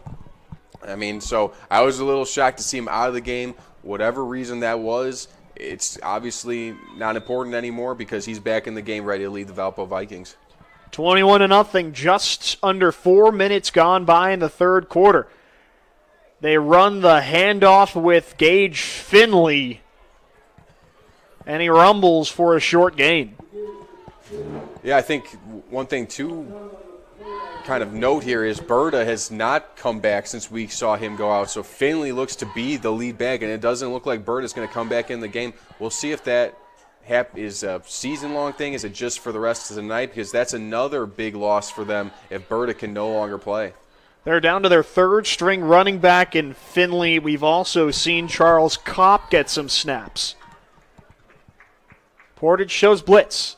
They hand off to Finley up the middle. Not much room to work. The Portage defense has been keen on the run, and Finley has not been able to pick up anything. Yeah, Portage, they're selling out. Coach Richards, he always builds his defense to stop the run. He knows that the region in general is a very run-heavy place with our football, so he knows what to do to build his defense to stop them, and so far Valpo hasn't been able to take advantage with the passing game. 8 bodies in the box. They hand off Finley once again.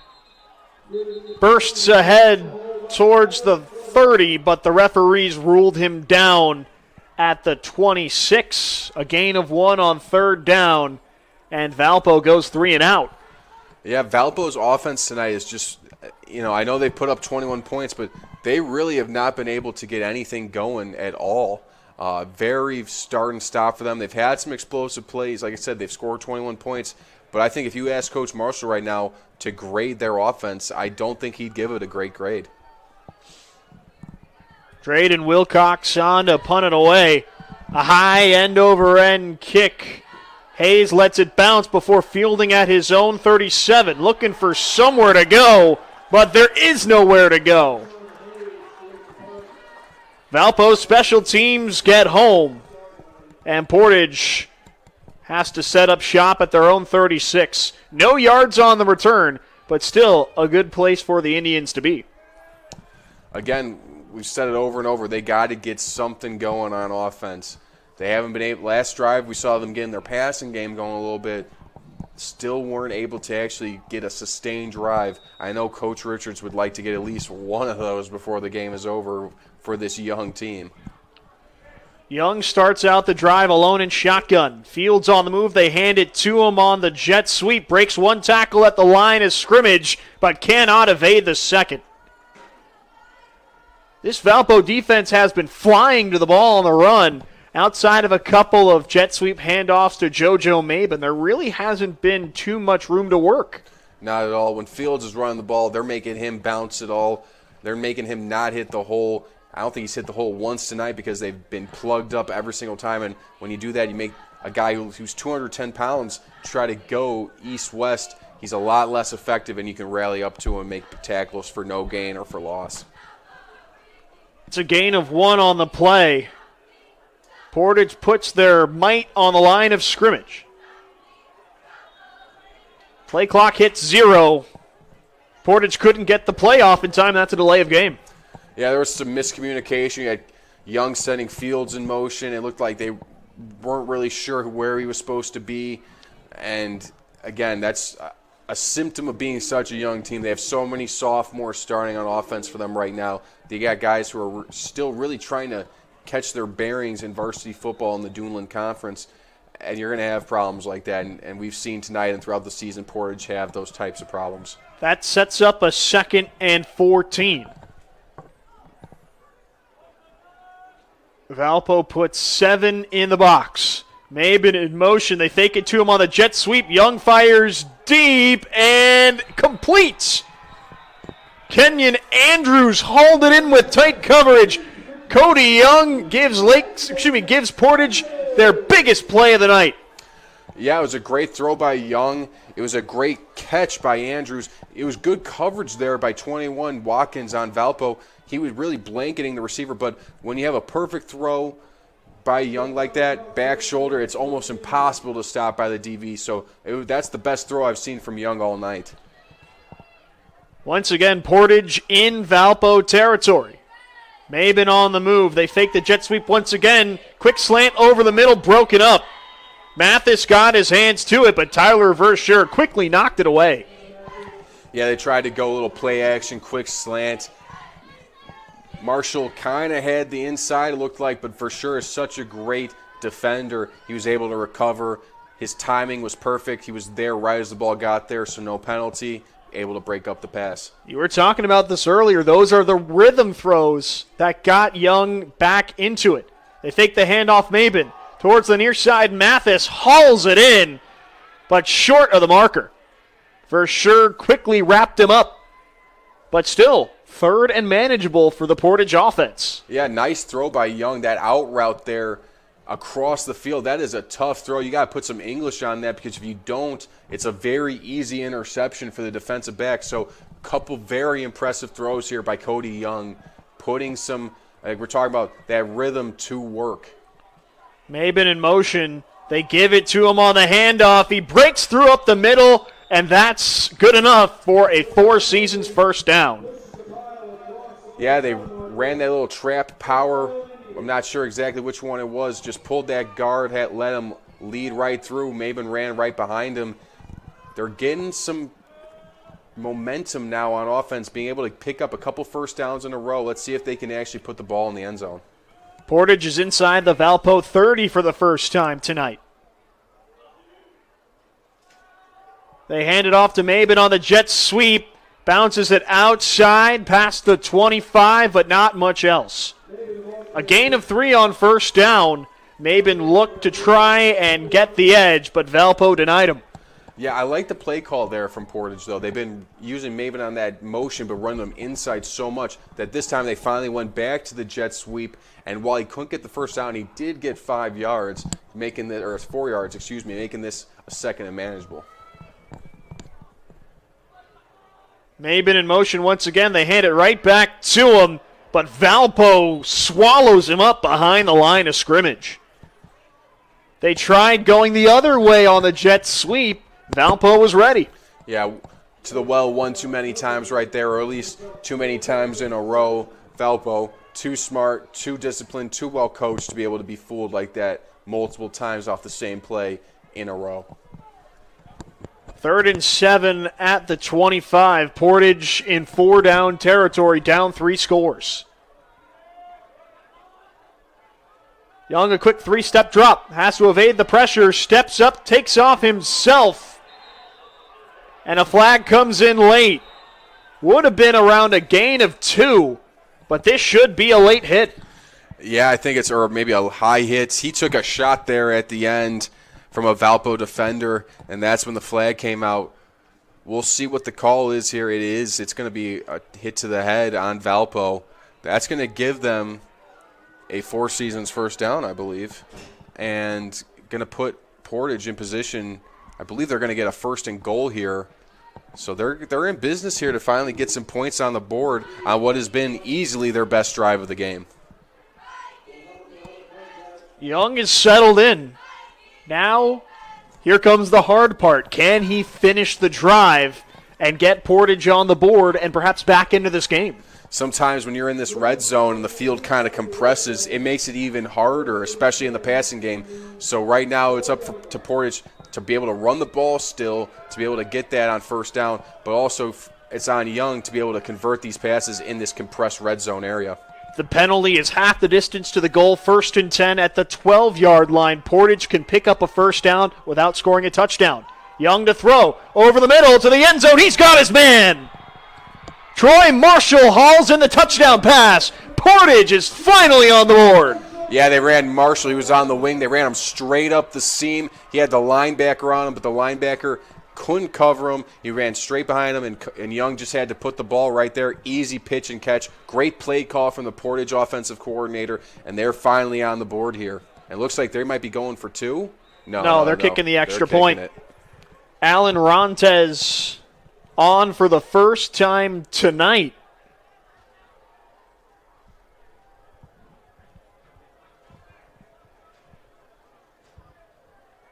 Low snap. Not handled initially. Jamari Duff breaks for the end zone, and he is a fraction short. Nearly disaster turning into an opportunity for Portage, but they could not convert the 2-point conversion after the bad snap.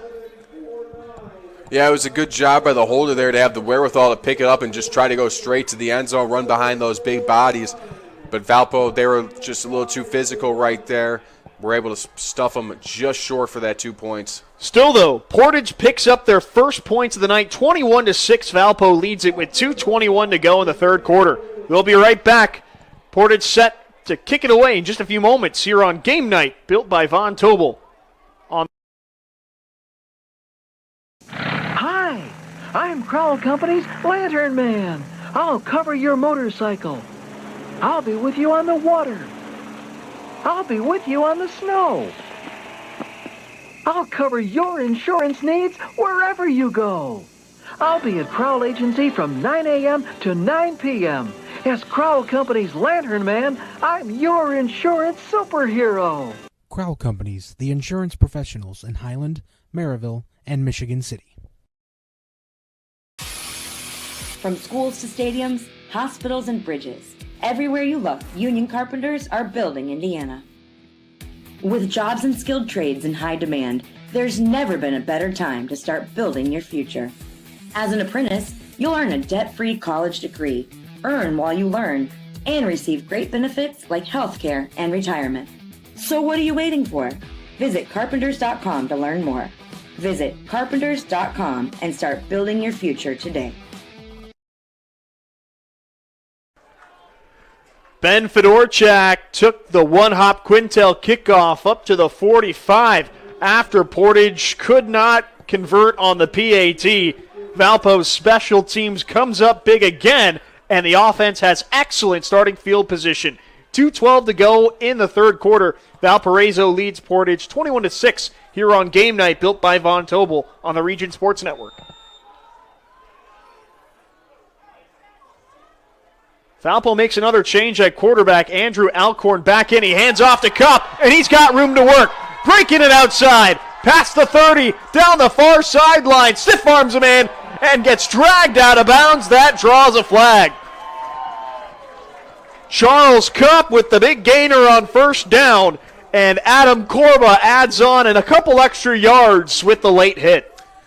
Yeah, just a little frustration, I think, there for Portage. They've done a great job handling this Valpo run game all night. They finally gashed him on one and showing a little frustration there. A bad penalty out of bounds is going to tack on, I think, another 15 yards here at the end of this play. Charles Kopp, one of his first carries tonight, spelling Gage Finley. I think he might have tried to convince his coach that he deserves a couple more with the sectional draw coming up. If you're a young guy on a team like Valpo, anytime that you get an opportunity to get on that field, you got to be thinking, hey, this is my shot. I got to make the most of it. After the big run, Finley back in at running back. Alcorn hands it off to him, breaking towards the goal line. He is in. It takes just 2 plays for Valpo to answer back. 28-6. 27-6. Yeah, well, I mean, that's exactly what the doctor ordered right there. Valpo, they've had some issues on offense. I mean, we saw their first drive in this second half was a 3-and-out. So for them to go and just dominate right there, putting the ball in the end zone within a couple plays, I'm sure Coach Marshall wanted to see that. The Wilcox extra point splits the uprights. Valparaiso's lead is back to 22. 28-6 the score. 1:55 to go in the third quarter. Portage's momentum quickly undone. Yeah, I've talked about earlier, I've talked about repeatedly, anytime Portage has gotten any sort of momentum this year, it seems like something happens immediately to just cut all their momentum off instantaneously. So very tough. They finally get a drive going on offense, and their defense, which has been playing so solid all night, just gets gashed for the first time, really. It's a tough break. Valparaiso has scored a couple of different ways tonight on a couple of different backs. Justin Clark and Andrew Alcorn each have touchdown passes. Thomas Berta and Gage Finley both have touchdown runs. With state playoffs coming up, they're showing they've got a lot of options on offense.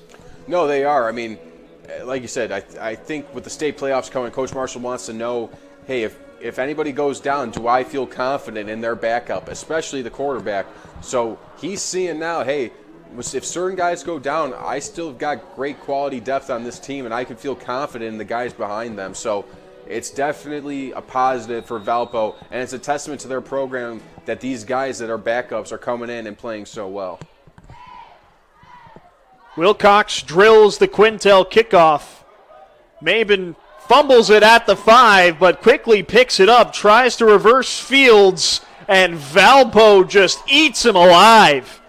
Another Portage special teams miscue has them really behind the 8 ball here. Their drive will commence inside their own 5. Yeah, it's tough. Maybe he's been so good all night with the ball in his hands, but there he just couldn't get a great grasp on it. And Valpo, I mentioned earlier, their coverage team is so good at staying in their lane, breaking to the ball, that when Maben did that and he lost a little bit of time having to go back and re-pick that ball up, those Valpo Vikings defenders, they were right on him immediately. Portage is going to have to drive the length of the field to cancel out the Valpo touchdown. Young to throw, fires near side. Mathis bobbles it initially, but hauls it in right at the 10. Yeah, they're hitting these little kind of curl routes. Valpo's still playing back. They're still getting what they want there, and they'll take that, 3-4 yards every single time. It's an easy pitch and catch and a good rhythm builder for Cody Young.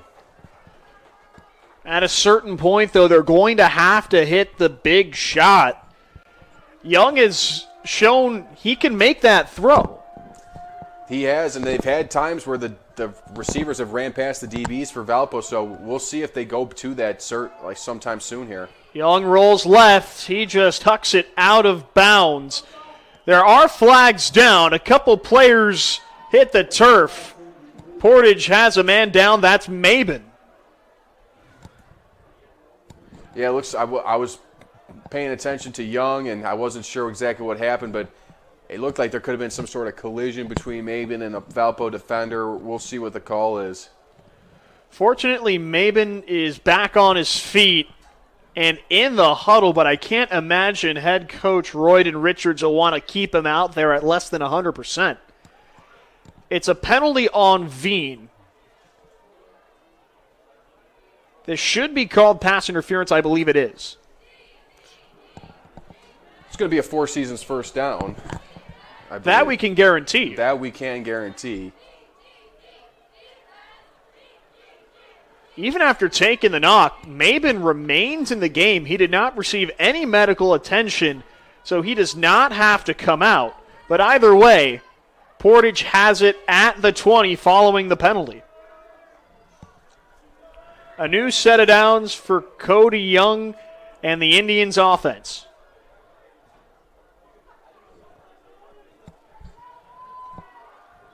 They go with the deep ball down the far side, well out of range. Kenyon Andrews the intended target, but Young just aired that one out way too long. Yeah, it looked like there was some sort of miscommunication because Young was throwing that ball like he was throwing a fade, and the receiver did not look like he was running a fade. So looks like there was some sort of problem there getting the play call in because they were not on the same page. Under a minute to go in the third quarter, Valparaiso up 28-6 on senior night at the Warpath. Portage is going to need to move quickly in order to get back into the game. Maben in motion. Flags fly after he takes the handoff up the middle. He falls forward to the 24, but I don't think this is going to stand.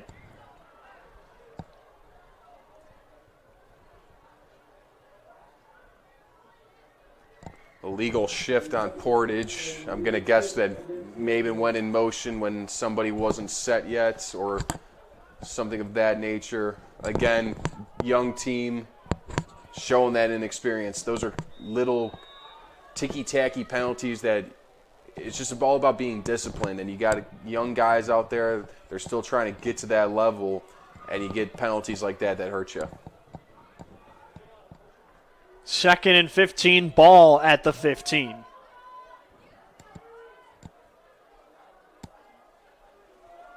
They hand it off to Fields, a little room to work, and he gets thrown down at around the 25. Referees are going to give him a couple extra yards after the tackle. He didn't touch the turf until after Veen threw him down, but this should be the final play of the third quarter. Yeah, we'll see if Portage even elects to run one. It looks like they're just going to go to their sideline and let this one go to the fourth.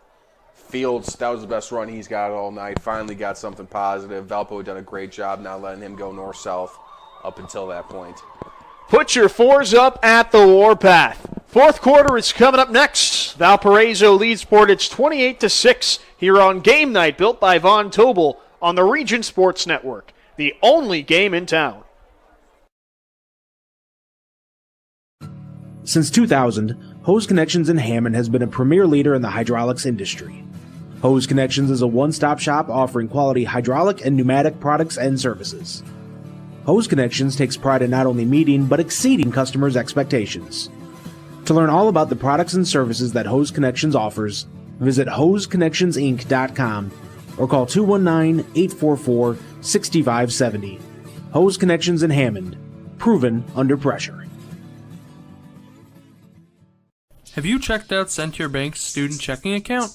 This no-fee checking account is perfect for students and teens ages 14 to 24 and comes with all the features you need to succeed, such as a debit card, digital banking, and automatic deposit. Send Your Bank can help you start establishing good spending habits today for your better tomorrow. For more information, visit sentier.com/student-checking or visit your local branch. If you are under the age of 18, your parent or guardian must also sign on the Sentier student checking account. At the age of 25, your account will automatically convert to the Sentier checking account. You must deposit $25 to open this account. This account is not eligible for overdraft advantage. Member FDIC. Stay with Region Sports after the game as we send it back to the Sentier Bank studio. RSN will recap all of tonight's action from around the region, all from the Sentier Bank studio. 28-6, Valpo on top with just 1 quarter left to play in Portage. The Indians have it 3rd and 10 at their own 23 in desperate need of a spark. Maben goes in motion.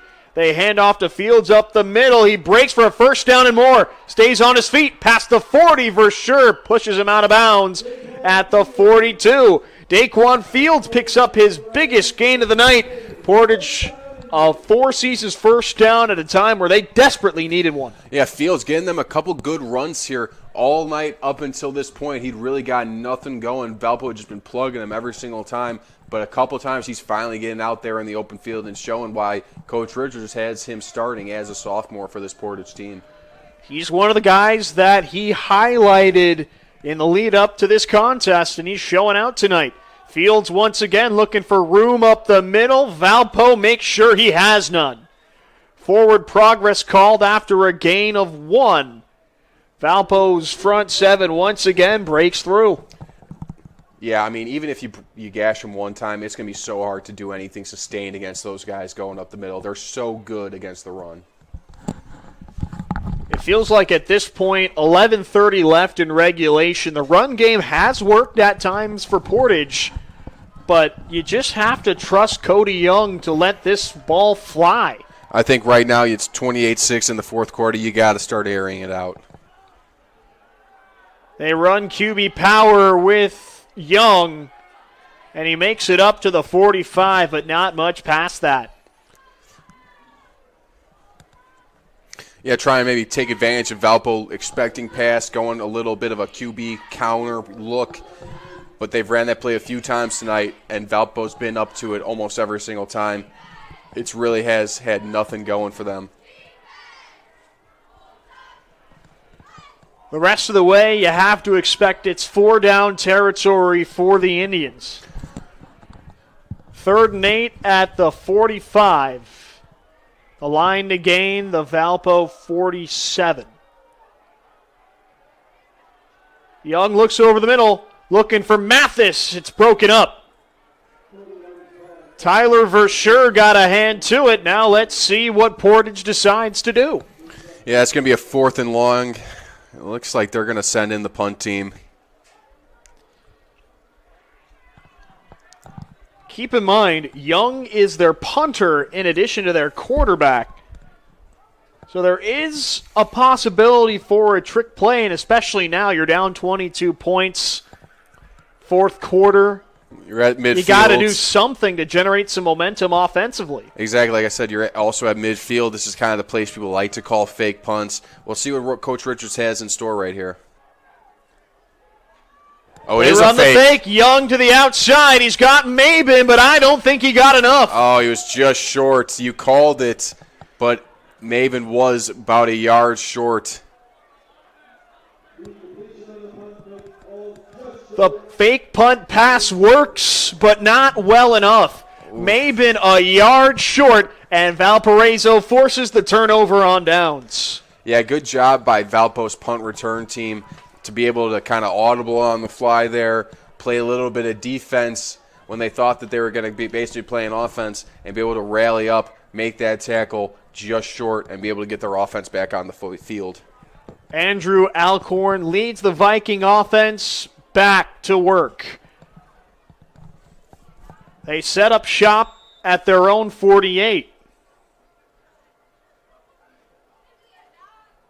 They hand off. Finley has some room off left tackle, drags a defender into Portage territory.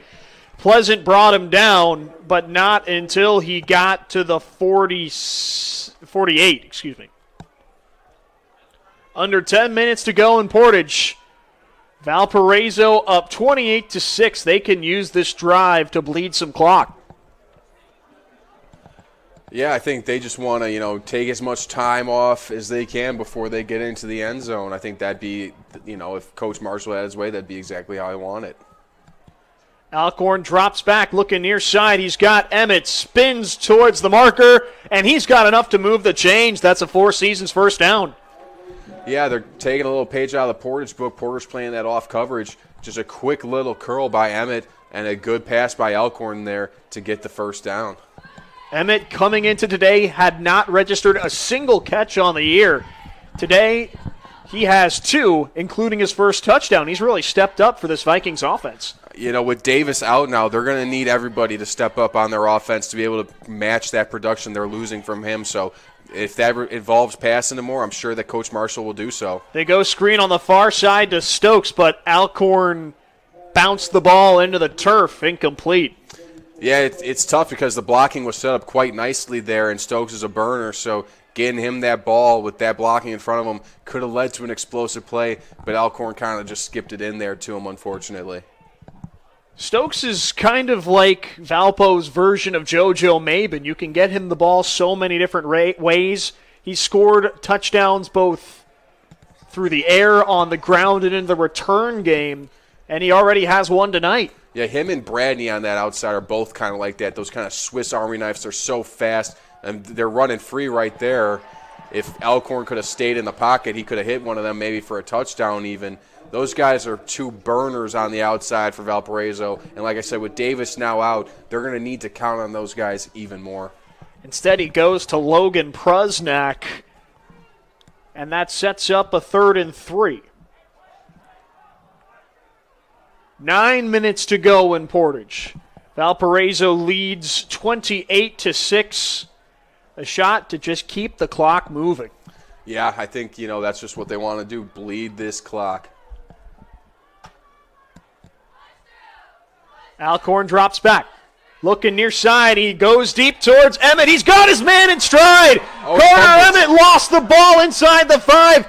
Portage picks it up, and they're going the other way. Simon Marshall got burned, but forced the fumble and recovered it himself to make up for it. An uncharacteristic Valpo mistake, and it costs him 6. I mean, it was a great route by Emmett, a great catch, a great throw by Alcorn, but a great job by the Portage defense not giving up on the play, fighting to cause that fumble, and be able to recover it and take it back and get their offense back on the field.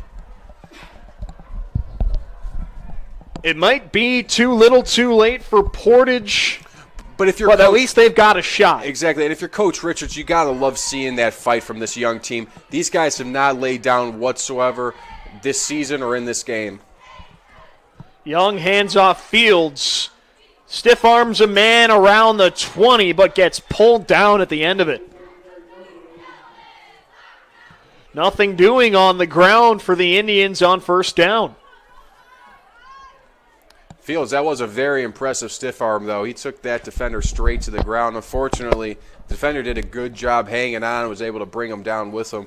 Fields, though, again, he's a young kid, a sophomore, 210 pounds, 6'2". You got to like what you're seeing from him and the potential that he has. This Portage team is set up for success, maybe not now, but a year from now, 2 years from now. Undoubtedly, they've got a lot of guys coming back next year with experience. Portage gets the play off with 2 on the play clock. Young goes deep towards Mabin, but overshoots him. They had the play design right. Yeah, no, it just kind of just overthrew him. It was good coverage there from the Valpo DBs. Also, 2 receivers for Portage in a same kind of area, which leads to more DBs for Valpo being in that area, which makes it a harder pass to complete. It remains 3rd and long for Portage with 7:40 to go in regulation.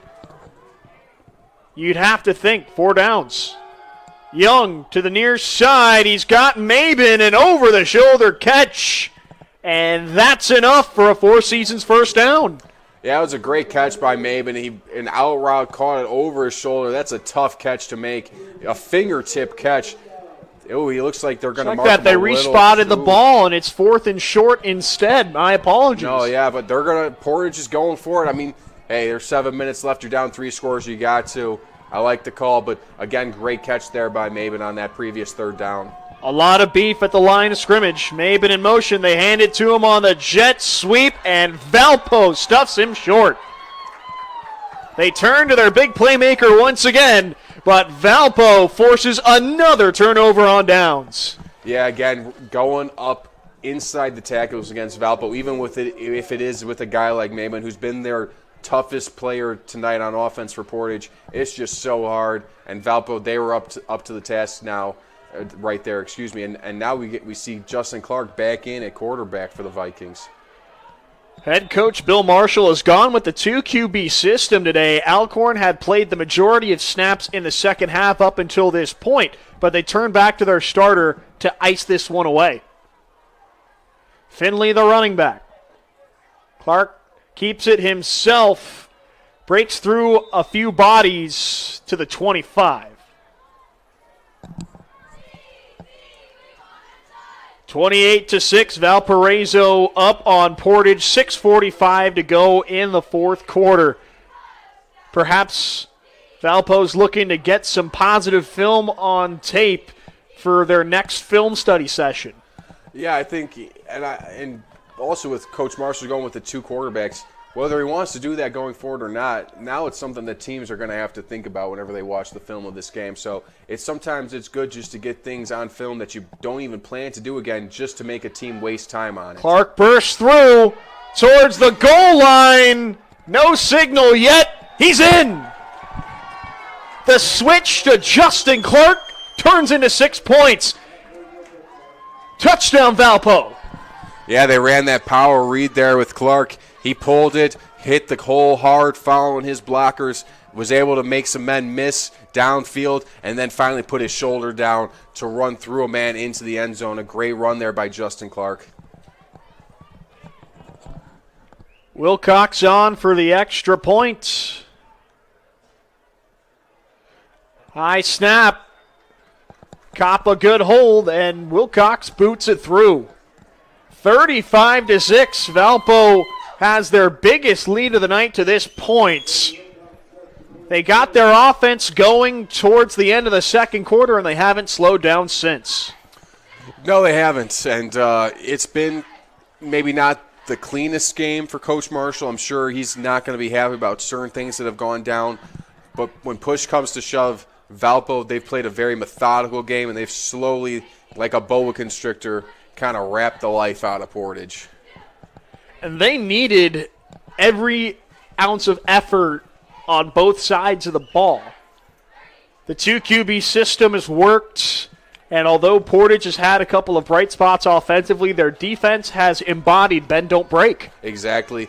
Really, I mean, like I said, it's not been the cleanest game from Valpo, but they've still done every single thing they've needed to do to win, even with their now main running back, Berta, going down. They've had guys step up. They had Alcorn step up into a new 2 QB system. We're kind of thinking. I mean, they've kind of adjusted on the fly here and still been able to do every single thing they needed to do to dominate this game. Gage Wilcox lines up the Quintel kickoff. Patterson and Maben back deep to return. High end-over-end kick. It goes right through the end zone for a touchback. Now, if you're Portage, at this point, you know you're going to drop to 0-8, 0-6 in the DAC. Now you're just trying to generate a little momentum heading into the final week of the season. Exactly, and you're playing, next week Portage has LaPorte, who is...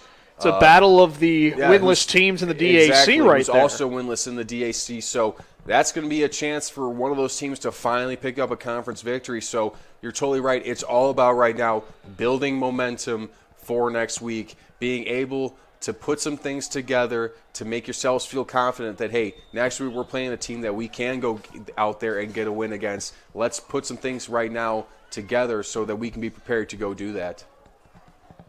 Maben in motion. They fake the handoff to him instead. Fire it out to the flat on a screen pass, and Maben has some room to work. Almost jukes his man at the 35, but a shoestring tackle might have just saved 6, but still a Four Seasons first down. Yeah, it was a great play. They faked a jet sweep, then they pulled the guards fake it a run, and then hit Maben back again on a little quick screen. They had totally gotten the Valpo defense twisted around, and a big play to their most explosive player in Maben. A 15-yard gain on first down. Young over the middle. He's got Mathis on the outside and twirls his way out of bounds just shy of the marker. 5:42 to go in the fourth quarter. Portage once again moving the football. But, as we've talked about before, can they put the finishing touches on this drive when they need to? I think that's their biggest thing right now. They've had glimpses offensively, defensively. It's about finishing games. That's going to be the next step for this young Portage team. They go down the middle of the field, picked off. TJ Watkins hauls it in, and he's got a convoy up the near side. He steps out of bounds at the 37, and Valpo just put the exclamation point on this one. Yeah, it's tough. Young was trying to go deep, kind of floated it up there. Watkins, he was a starter for Valpo last year on their state championship team. He's a very good player on that cornerback position. You can't challenge him outside like that. And Young, he'll learn that eventually, that sometimes there's certain guys you don't want to mess with that play corner, and Watkins is one of those guys in the region. Clark leads the Valpo offense back onto the field. 5:30 to go in the fourth quarter. Vikings up 35-6, and a touchdown would trigger the running clock.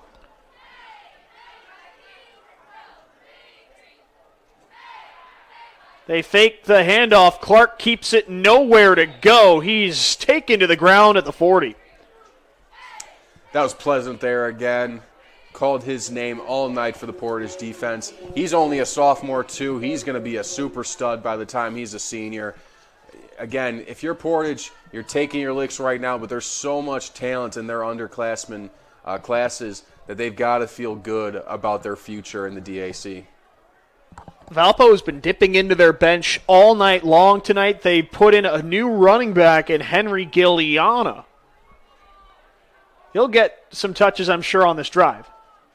They go right to him on the handoff up the middle, drags a linebacker to the 41.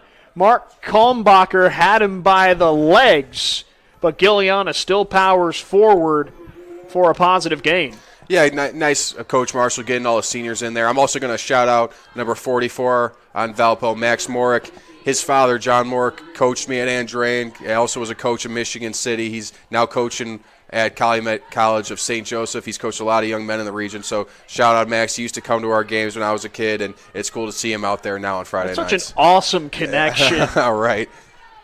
It's like 6 degrees of separation all throughout the region. Clark keeps it himself again, and he's got room to work. Past the 25, flag goes, and Clark takes a big hit at the 24. Pleasant laid the wood once again. He's had a monster night. He's flying the football. He's playing really hard. You know, he had the fumble recovery earlier. He's definitely been a bright spot on this Portage defense, that's for sure, and a guy that Coach Richards has to be over the moon about to have for the next 2 years. He could be the cornerstone of that defense going forward. I think he already is, to be honest. The way he's played tonight, you could easily make that argument. Definitely.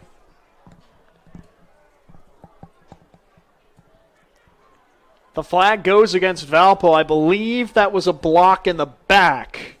So it resets the football on the 36. Check that 35.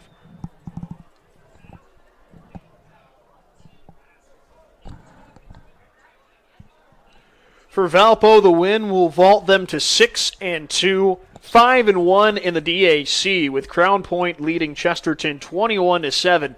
It does not look like Valpo will secure a DAC title, but they're still in really good position going forward.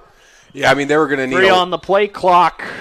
Valpo gets a timeout off to avoid the delay of game. Sorry, Rick? Oh, no, I was just going to say I think Valpo knew they were going to need a lot of help, and it was probably, you know, they had their shot at Crown Point, and when they lost, I think they might have understood that, hey, the DAC title might be out of our grasp now, but there's still other titles that we can win, those sectional titles, regional titles, and hopefully a state title. That's their goal. So while the conference now looks like it has been decided, looks like Crown Point is going to win, Valpo still has big things on their mind. And give Crown Point a lot of credit, too. They're undefeated to this point.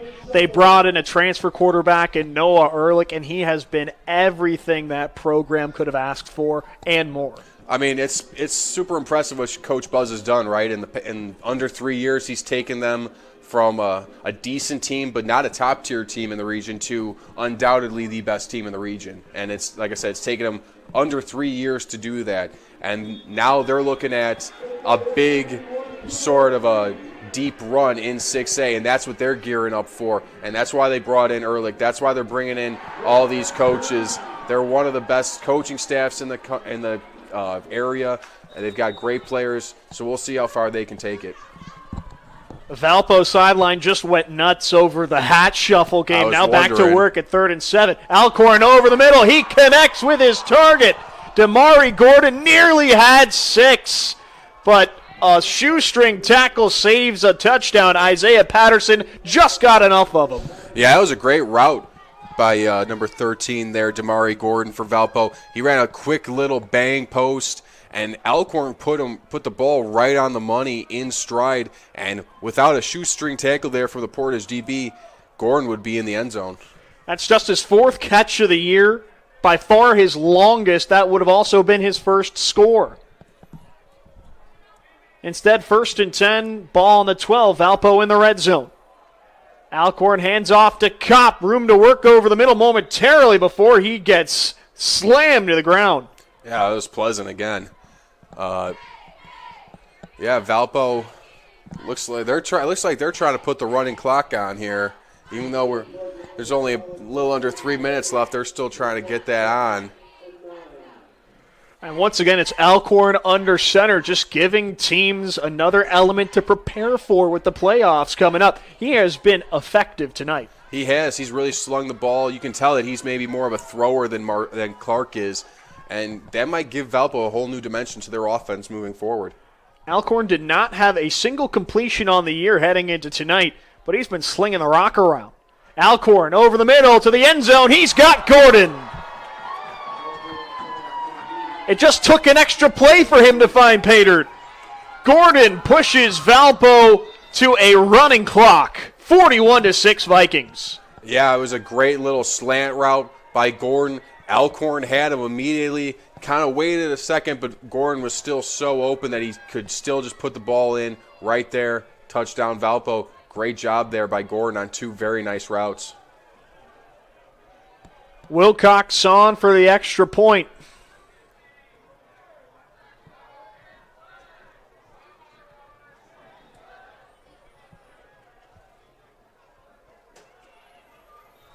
Now it's a running clock in earnest. 42-6.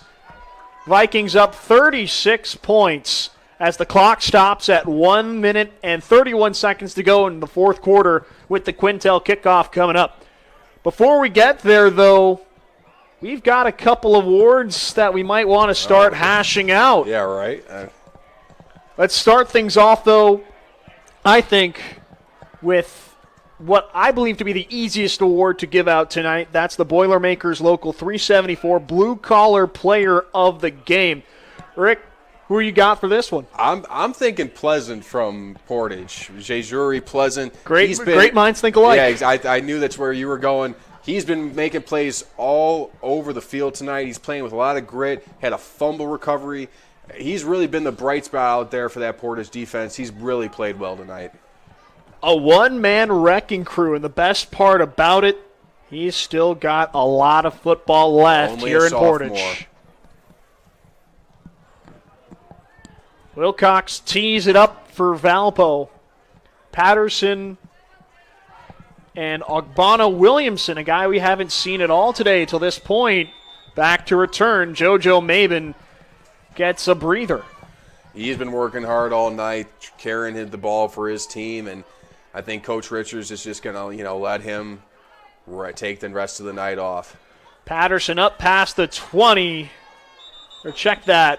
He broke away at the 20-yard line, tried to reverse Fields, but there was nothing there for him. 1:17 to go in the 4th quarter as the clock runs before Portage gets set up for this next play.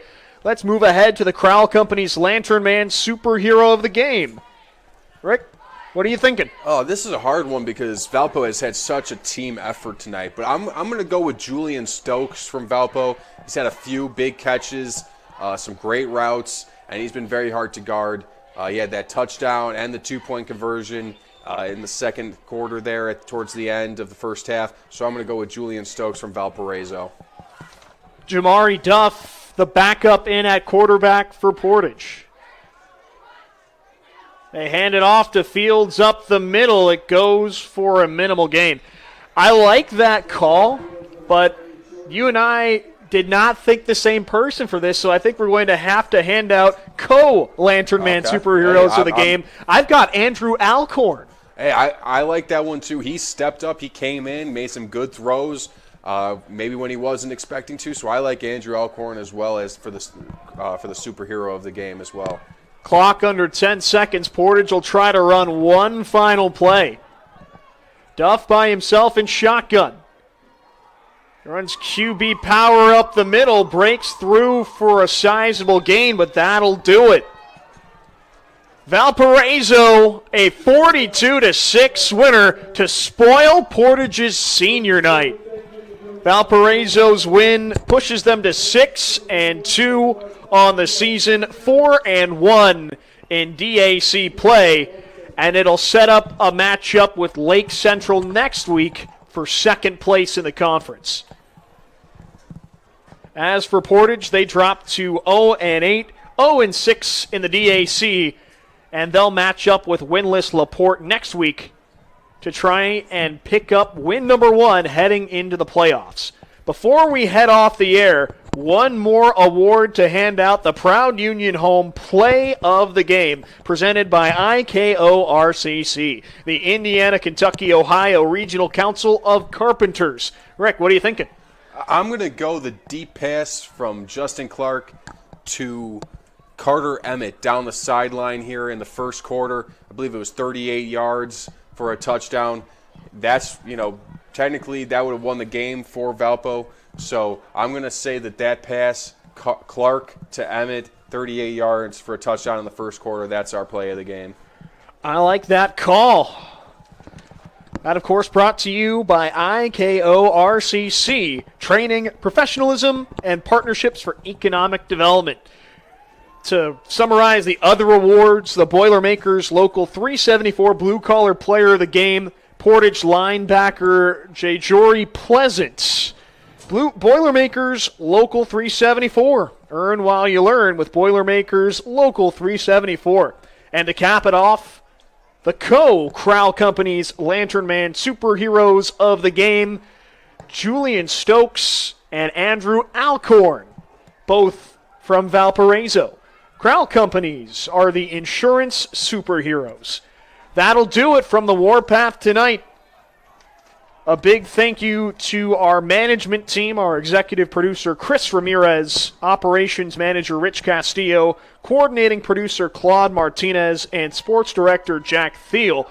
Our producers Zach Zanelli and Milton Johnson. Special thanks to the head coaches for both teams, Bill Marshall and Royden Richards, the athletic directors, Stacy Adams and Brett St. Germain, and you, the viewers, on youtube.com/regionsports, facebook.com/regionsports, regionsports.com, and ihsaatv.org.